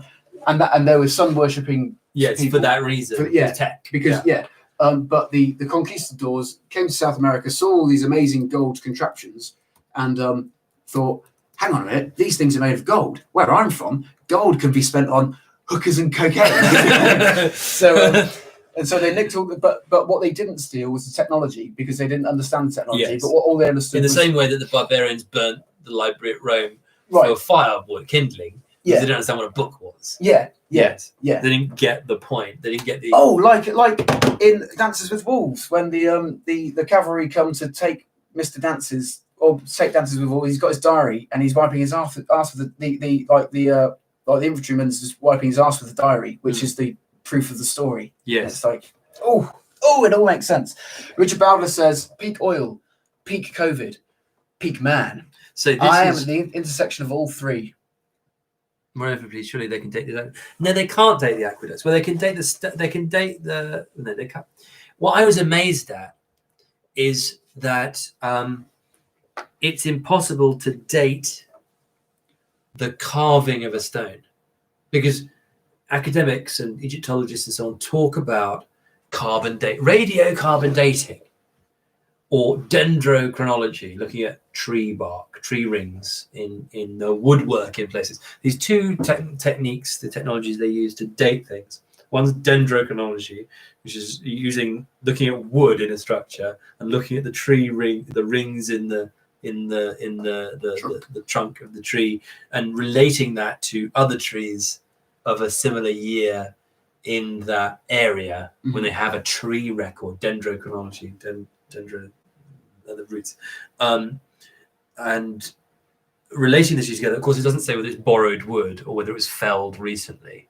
So it might have been like taken from one structure and put in another structure, in which case the rings in the tree wouldn't tell you about when it was put in that structure. Anyway, that almost never works, because there are almost no places in the world with tree records going back thousands of years, because everyone's chopped down the trees. So that's one thing. But then there's this thing called radiocarbon dating, which is very authoritative. Historians and Egyptologists always talk about radiocarbon dating, which is looking at the half-life of molecules and saying, well, it's the half-life of the radiation of this molecule is degraded over this amount of times, or this number of time, this number of iterations over this amount of time. So I can say this rock is this old. But that age is looking at atoms, not molecules. Yeah. Richard's a chemist. Yes. Perfect atoms. So you can only tell. Half-life of a carbon-13 atom. There we go. But you can only tell when that carbon atom formed in the rock. You can't tell when it was taken out and carved. You're looking at the fabric of the rock itself. It's, let's say, marble, so it was limestone, and then it was thrust under the earth and twisted and heated and subject to pressure, became marble. And so you can tell when the rock was made in the earth, but you can't then tell anything about when it was taken out and carved and put in this structure, pyramid, temple, whatever. And so it's part of the illusion of academia is to then start blustering on about carbon dating as a smokescreen for actually, well, we can't tell when it was taken out of the ground and put in the structure. So you can't date to answer the question about the rock carving. You can't date the rock carving. You can only date the rock, which is irrelevant to the process of. So this here is the Philadelphia City Hall, which is a stone skyscraper with a giant statue on top. And it's huge. There's a here we have some little cars. And so this still stands. Here it is today. It's the same height as a lot of the skyscrapers in the area. That's Philip Duff. Pitt. Is that Pitt? Pittsburgh, or I can't recall who it was, or who it's attributed to be. So here's the street. So it's absolutely massive. It's the same size as the Hollywood skyscrapers in this area down to Philadelphia. In the 70s, brutalism. They were trying to demolish this and turn it into these kinds of skyscrapers, and they budgeted that to try to demolish the Philadelphia City Hall with dynamite would bankrupt the city. So to attempt to demolish it would bankrupt the whole city budget. What? Because it'd be like removing a mountain of stone. Yes. And so they decided not to try because they realized that they would fail and just have a slightly damaged, beautiful building rather than an empty hole, which is what they were intending. And so what you can tell about this is that these are not things that were, if you don't have the ability to even exert entropy over something, you can't even destroy it, then how did you build it? Well, with presumably less tech. So if you look at what was the other one? The Iowa State House. This is in the middle of a field in Iowa, in the middle of the American West. Here's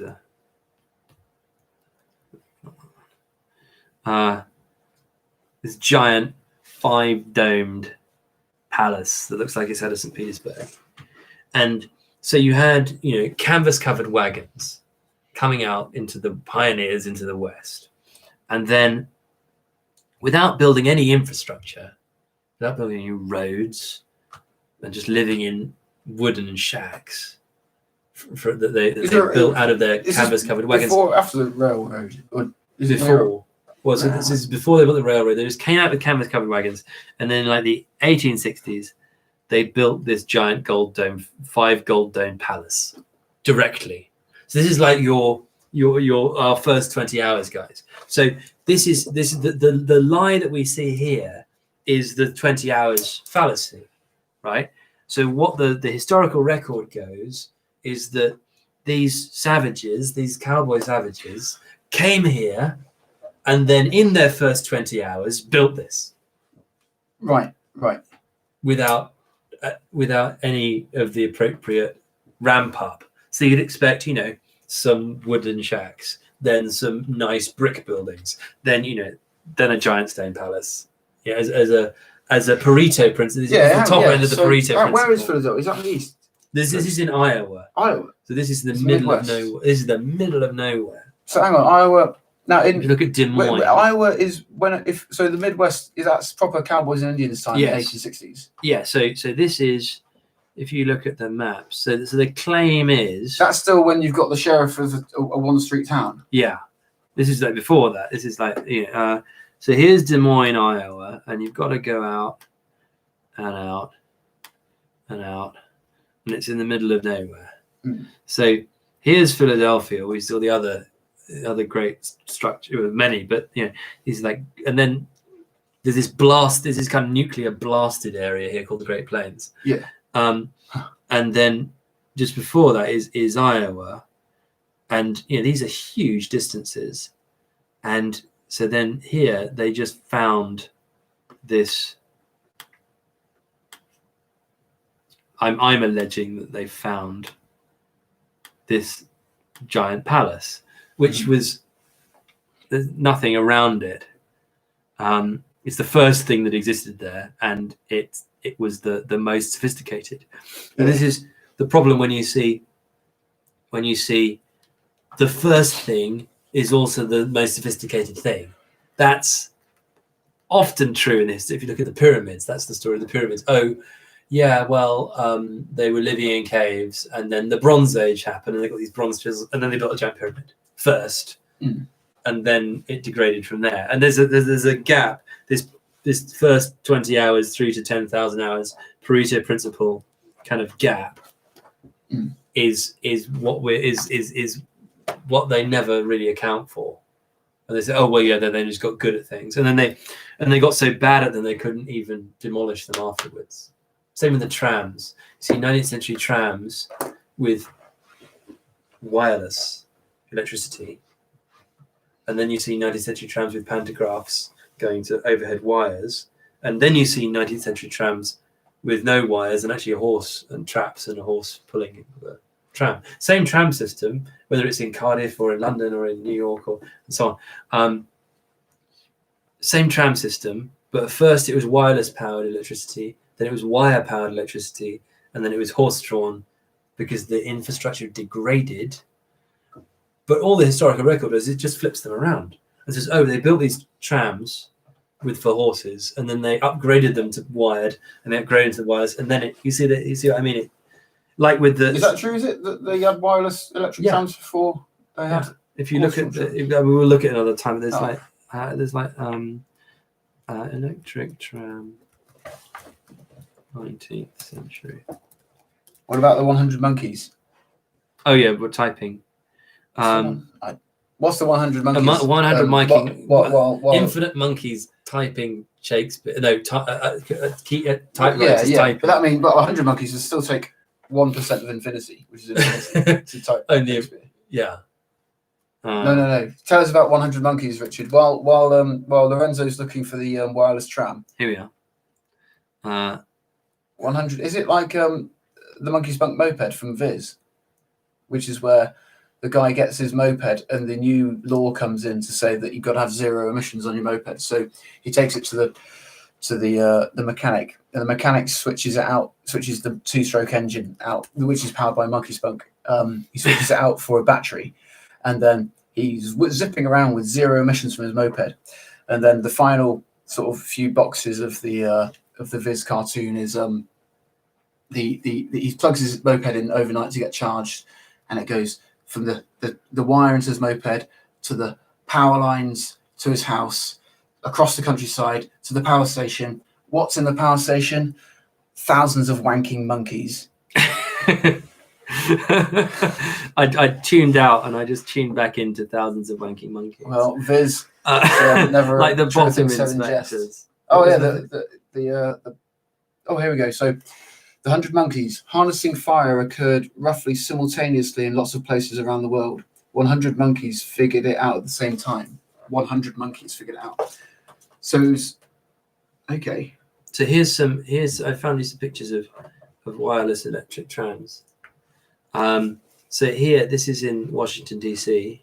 I've not got like years and so on, but here's a wireless electric tram. It's got rails, but it's going along without wires. And then here's another one. Here's Grosch Lichterfelder tramway somewhere in Germany. It's no pantographs, no wires above. It's somehow wirelessly powering itself. And so then you start to see pantographs and overhead wires later. Around here, like here, you start to see Embankment, Kennington, and West London trams. And then you see with pantographs, and then you see them horse-drawn after that. But they would. Here's one with the Siemens with the wired electricity. Monkey Spoon. Yeah, that one doesn't have rails. That's probably because it's then lost the railway system and then been forced to put on wheels over the dirt. So you get this kind of inversions of like what tech was when and what occurred in which order.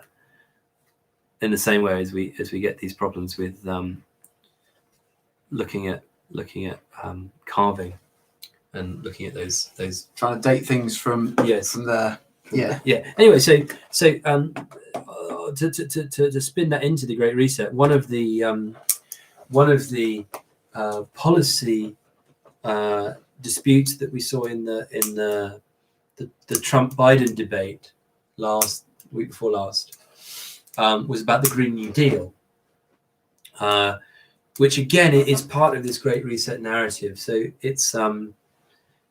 it's called green, and it's attached. So it's attached itself to the climate and environmental lobby, and then the New Deal aspect is actually to do with the social contract and to do with economics. It's not really anything to do with green, and so attaching these two things together. The advert, the fig leaf kind of advert is, it's about the environment, but then actually it says, you've got to have social credit system with money. So social contract is the key thing. So the fig leaf is social contract, and so is it about saying, it's like really good to have the green stuff because it's good for everybody else's air, but really, which is the social contract, is in like everybody's like guilted, made to feel guilty into it. Which is the social contract is we need to have like good air technology, good electricity making technology that's good for the air and no carbon. That's the guilt for the social contract, which is not the. Sorry, no, go on. What are you trying to say? So social contract is a really interesting concept because it's again, it's INGSOC, it's Orwellian doublespeak. Because a contract is you and I deciding on some terms about what we're going to agree so that we don't kill one another, so that my kids don't kill your kids down to the 7th generation. And we have a blood feud, we have like a war, Montagues and Capulets, Romeo and Juliet, pox on both your houses. It's essentially disputes get bloody very quickly. And so if I missell you, a notebook, that quickly becomes, without contract law, without a framework where we can hold our disputes and say, well, he cheated me on this and whatever. Something that's about commerce, even, which we think is like quite low stakes. It's quite high stakes. Like giving you money, you give me a product, we're both really angry about it, nobody's satisfied. That quickly leads to like a stabbing match. Without contract law is a means of us saying, well, we all agreed to it beforehand and we worked out what that means and we're all happy with that. We're going to sign something or at least spit and handshake or whatever over. We've worked out what the consequences of these decisions are, and so we're not going to kill one another because we're angry about the thing didn't work out. So we go to a court and we can wave some piece of paper at one another and say, look, this is not so bad. Like we don't need to have a feud about this. So contract law is very important. It's the reason why we don't carry weapons in public in a civil society, because we don't feel we need to defend our honor by stabbing people. Yeah, and it's all based on contract law. And it's all about working out in advance what the terms are and being able to give full consent in being of sound mind and not being coerced by anybody that we're going to enter into this deal. And that's the opposite of a social contract, because you're born non-consensually into a society which you didn't design, and you survived until you're 18, and most of that time you weren't of sound mind, not through no fault of your own, and then you're inculcated into a set of rules that you didn't design and you didn't have any part in. There's not that democracy of what the rules, the frame of the game is in the social contract. There's like, you can elect say a party, but you can't elect a constitution. You don't go back a stage and say, well, okay, well, let's have a framing debate about what the terms are of what my rights and responsibilities are. So the social contract fulfills none of the preconditions for being a contract. Like, you can reject it. You should be of sound mind. You should be able to negotiate terms. You should be able to not accede to terms that are coercive. And you should be given like somewhere to live if you don't agree with the social contract. There's not like an area of Scotland where the people who don't agree with the social contract are allowed to go and just exist as free men on the land.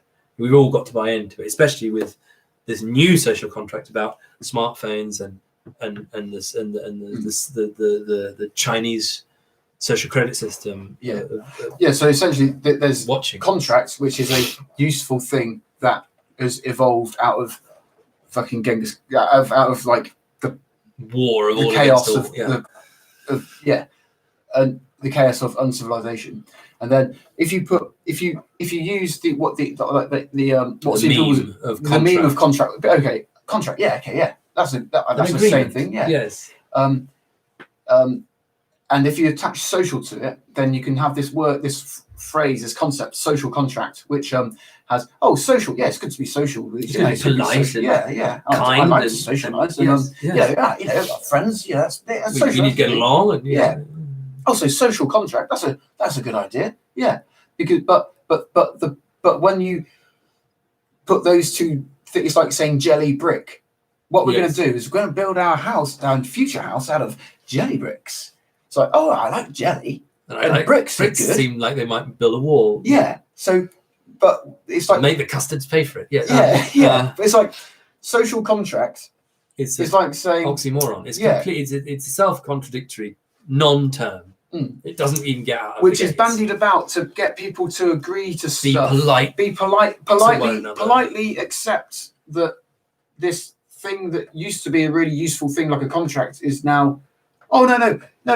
You have to take your phone to the pub because otherwise you might give other people COVID. That's part of the social contract. You don't give other people diseases. It's like, but what? Where do I sign, or where do I not? Yeah, where do I not sign to this thing that you can't not that I can't sign up from? Yes. Well, it's this very much goes back to, what does it go back to? We mentioned this earlier. Where can I not sign? You can't. Yeah, you can't. Where can I not sign? For organ donorship, that's the not sign. Yeah. So when you now.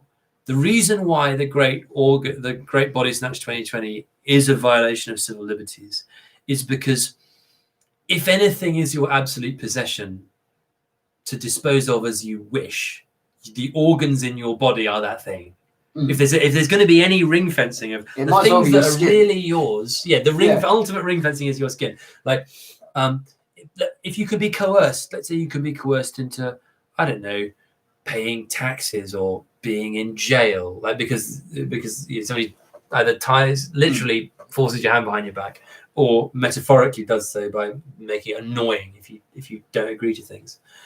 We accept that there is this thing called coercion, but there is a free will. But then there's kind of like the skin is actually a real physical barrier between what's you and what's not you, and we kind of think, so we should have sovereignty over some territory, and where could that territory end? Well, okay, maybe it doesn't end at having my personal space, but maybe it ends at the difference between what's inside and outside my skin. But no longer. Now that's not your sovereign territory. Yeah. Now you've got to. I mean, even a baby, even if you're a woman and you have a baby gestating inside your womb, the womb is like a donut. What all humans are donuts at the end of the day. Like if you do the geometry of a person, it's a donut. Or because of the navel? No, because of the mouth to the anus. Oh, okay. It's like that's like the inside of your intestine is essentially the outside is essentially the same as your part of your body as your skin. Yes. But everything outside the intestine, but inside the skin, is actually inside you. Yes. And So there's the whole of the donut is yeah. your digestive and there's a tract. there's a room for there's like a geometric there's like a Euclid word for donut, and it's This isn't a tesseract. This is a. It's something like that. It looks like it. It's Yeah, I know what you mean. A toroid. toroidal, something like that. Yeah. Yeah. So a toroid it's like the magnetic pole. It's a donut shape. Yeah. So Yeah. so essentially humans are a Magnetic donut. field. If you were to We also have a magnetic field. Oh, okay. Well, but if you were to, well, I'm going to come back to this thing about what a child is. Yeah. A child grows essentially outside the body of a human, except it's if hang on, if you're going to say that the a human body exists from the skin inwards to the outside of the skin. So here's a toroid. Oh, hang on. There's a toroid. Yeah. That's a Euclidean. And so the top of that geometry is of the mouth, donut. and the bottom of that is the anus of the Yes. man. And so it's also the way that a motor generator works, Right. Okay. and also the way that a magnetic field and a field of gravitation works. Right. Which is the way Tesla power works, interestingly. It's all based on toroidal fields. This is the coil of wire that creates a magnetic field and then goes around. And so then here we go. So this is then the way which you generate current from the anyway. So it's very important. It also fits into all the stuff about chakras and so on. And Yeah. So but this is I haven't related it to your ass and your mouth as you're a toroidal form. Yeah, human beings are a toroidal thing, and so a baby that grows in the womb. So a womb is not actually a womb is like the inside of the intestine Digestive tract. in terms of like Euclid. What am I talking about? What's this pictures? What are these? What are these Toroids. toroids? What is a toroid? It's a Euclidean solid. yeah. Yeah. But it's not form. geometric. It's a word like that. Macro rodent free energy coil.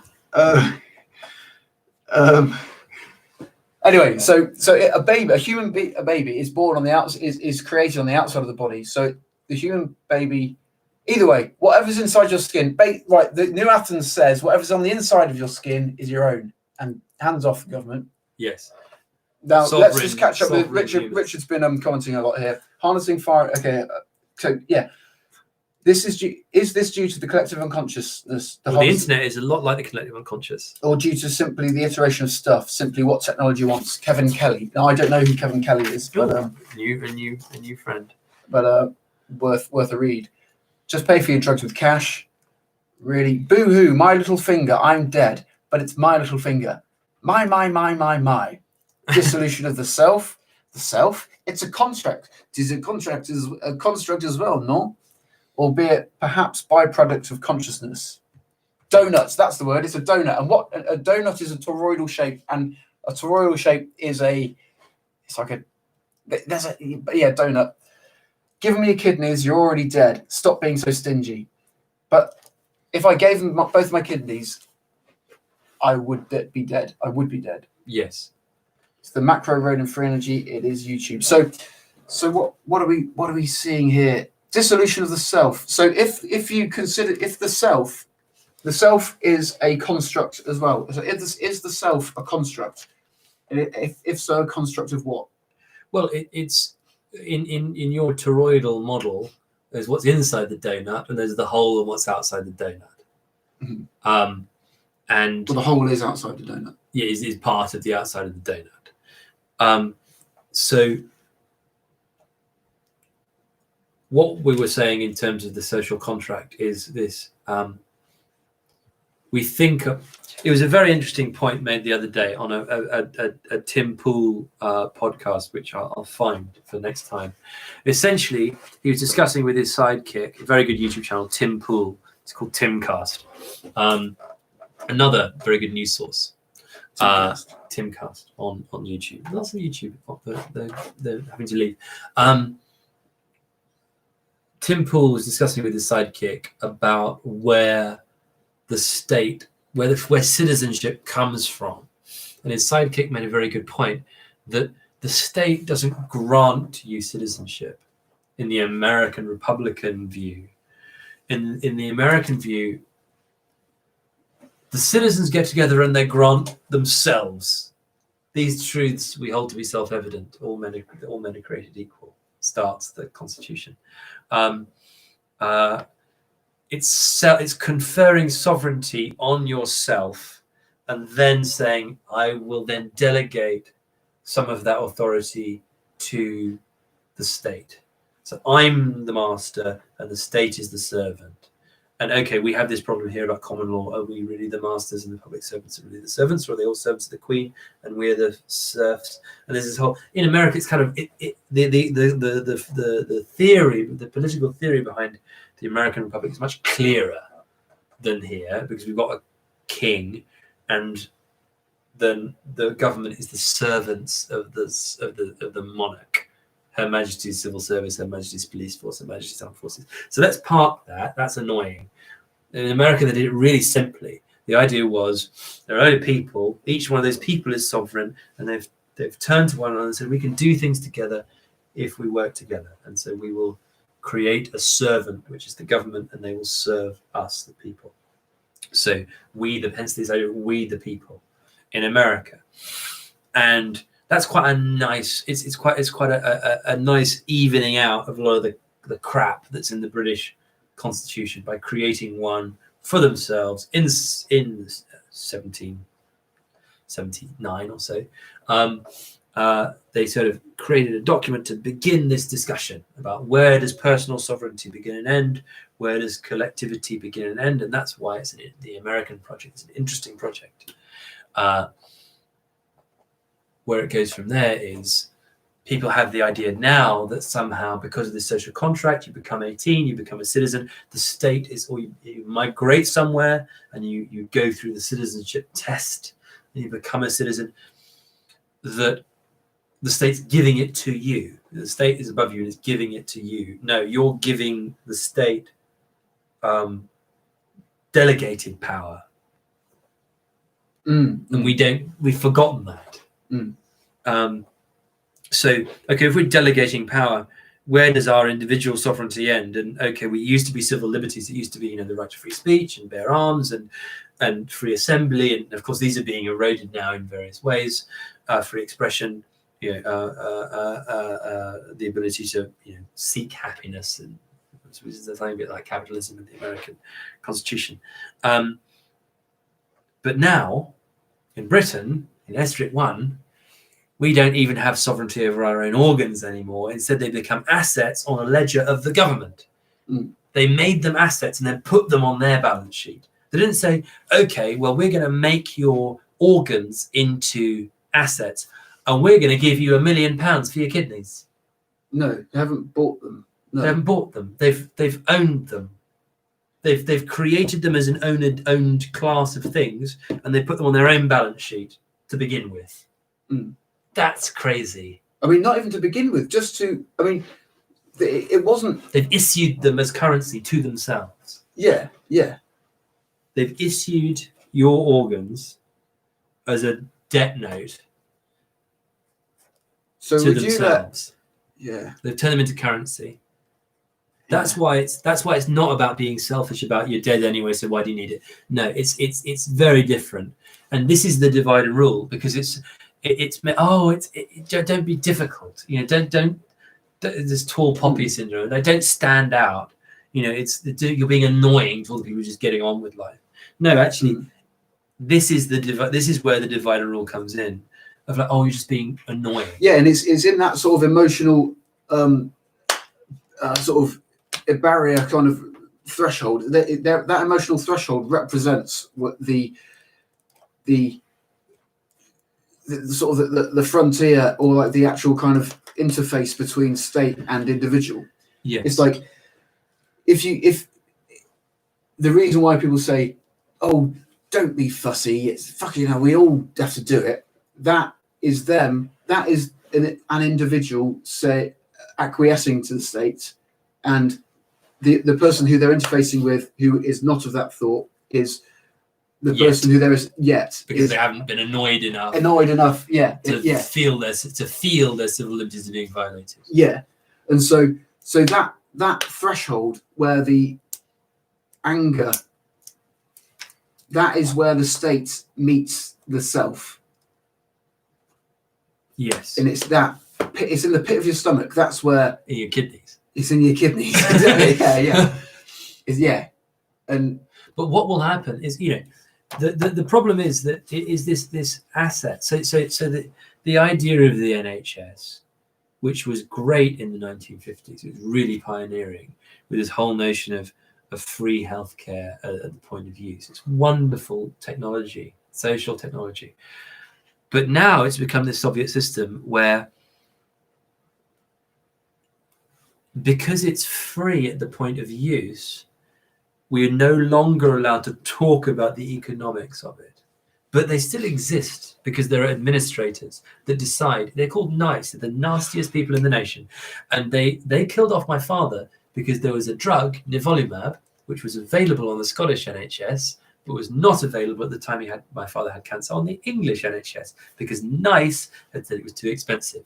So it was free in Galashiels, but in Durham it was not permissible. It was not licensed, and so my father was too ill for me to move him to Galashiels, so he died without possibly a few months, years of more life, all because the utilitarians who were deciding on the death committee at NICE who gets what treatment and who doesn't get what treatment, based on it was available in Scotland, it's not in England, so you've got to be living in Scotland to get it, which as a stage 4 cancer patient, it's too hard to move. It was very difficult for him to move.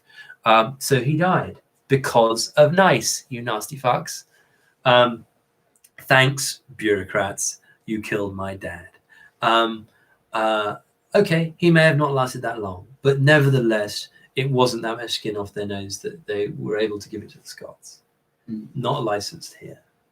So there are death panels. We have death panels. It's called NICE. They're civil servants. They're called NICE. that is like the Ministry of Love. Yeah, isn't yes, it is. Yes, It's the Ministry of Love. It's pure Logan's Run. It's like you get killed off at 30. So the death panels do exist. The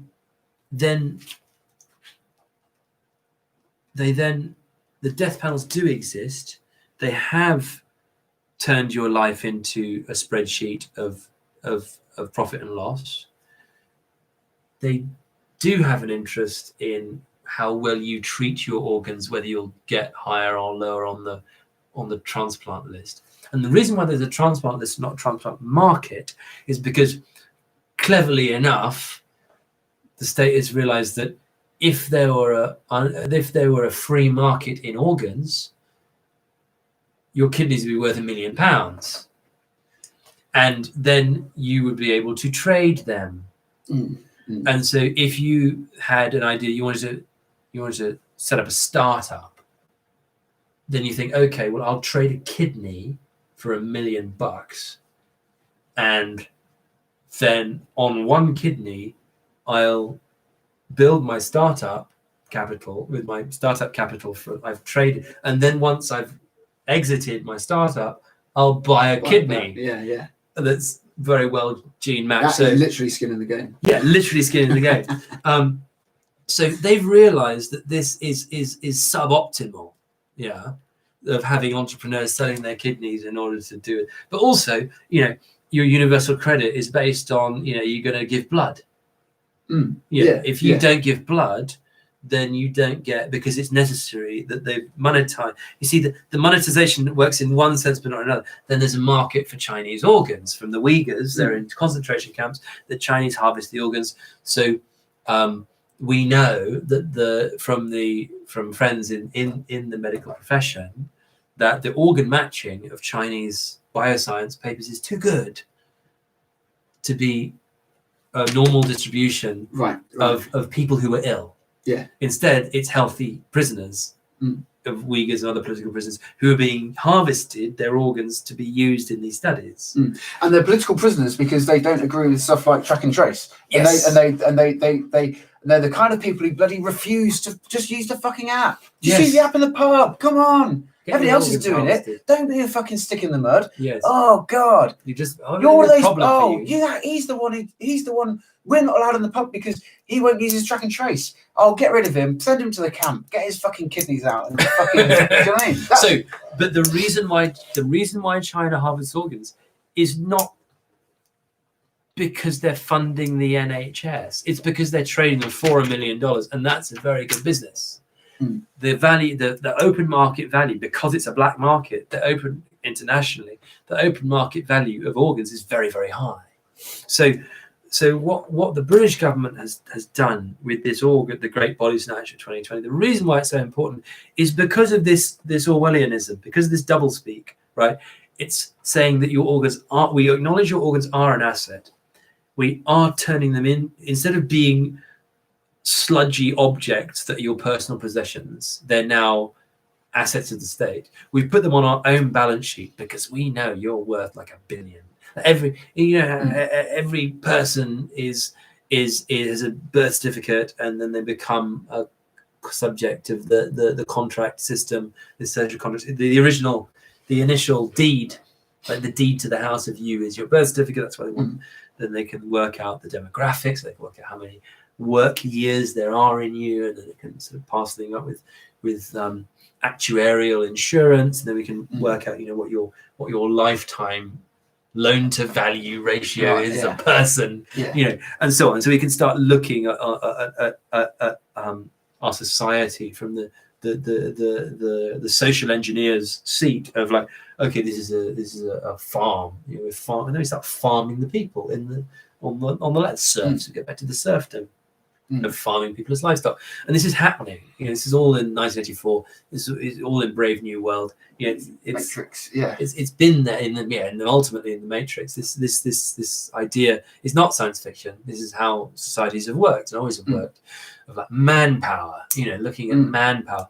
But now, with this skin in the game notion, is that it goes inside your body, but that $1 million worth of kidney, because it's still a black market, you're still not allowed to trade in it. So so you artificially raise the prices because only the Uyghur version for the rich people, or the NHS approved version of you don't need your organs anymore, so we're going to harvest them and give them to people on the donor waiting list, because there's actually the Uyghur Chinese market is still there, so you can jump the list with private organ donation if you know how to get it. Yeah. But otherwise you're on the list. And then there's the utilitarianism of, if you're George Best, you don't get two. Because you were an alcoholic and you got your liver transplant because you were famous. And then you drank yourself to death again, and now you're going to die properly. It was a really weird. I spent 90% of my money on women and booze. The rest I wasted. So yeah, the real doublethink is that they're taking your $1 million organ. They're keeping it $1 million by making it not allowing you to trade it. They're then harvesting that and keeping the value at $1 million by not tanking the market, by increasing the supply, of allowing people to like securitize their body. But it's in there, but they're turning it into an asset, and it's on their balance sheet. The only person whose balance sheet it could be on is you. If it's your kidney, it's yours. It's inside, or maybe your parents. If you believe that the Romans believed that the parent could kill the adult child, like honor killings, it's like, I'm going to remove my investment in you. I'm going to remove my genes from you non-consensually because you didn't, have the profession that I wanted or behave in the way I wanted. So I'm going to remove my bit from you now, even though you're my adult child. That was a Roman concept of patriarchy. That's actual patriarchy, Right. like, not the patriarchy that No. people don't like today. But real patriarchy is, I'm going to kill my adult child Because they didn't do what do with my genes what I intended. Yeah. So I'm going to now remove that, which involves the pound of flesh. So that idea okay, if you don't believe in that, which I don't think anybody should or does today at all, anywhere, that if you don't believe that fathers should be able to kill their adult children, then you also shouldn't believe that the state could have a claim on the asset value of your organs. The only person who owns you is you, surely, right? So the lesson from that, ladies and gentlemen, is drink and smoke and drug your way to making your organs unharvestable by using up all their value yourself. That's right. Wear your tyres bald. I'll just run through Ross Fraser's comments here. It's a harvesting prison planet. The NHS is in a death cult loop. We are just a numbers game, folks. And yes, Lorenzo, I agree. The NHS are murderers, and even Scotland, where I'm from, don't care about nobody. You're bang on the money. Haha, kidneys out, no fucking about. And here's an interesting word from Ross: Gardaloo. Gardaloo? Old Edinburgh slang for tossing the plague-ridden bodies out of the tenement buildings. Gardaloo. Watch New Athens get your vocabulary expanded. Yes. And yeah, no, Gardaloo. Okay. So that's out with your dead. Bring out your dead. Yes. Yeah. Bring out your dead. I wonder what they did. Well, no, whatever. Anyway, I think we've had quite a conversation. No. Catch us again here. I'll be sending out the links as and when we're doing another show this weekend. Otherwise, the New Athens, at the New Athens on all social media platforms. Come find our Facebook group, the New Athens, where there's a debate. We've got a Telegram channel. I'll leave it all in the links below. If you like it, leave a like. If you like the content, please subscribe and share widely. This has been the New Athens. From me, Lorenzo Mefsett, and from Oliver Nelkin, our producer. And here is our title music tonight. Good night, ladies and gents. Have a good night.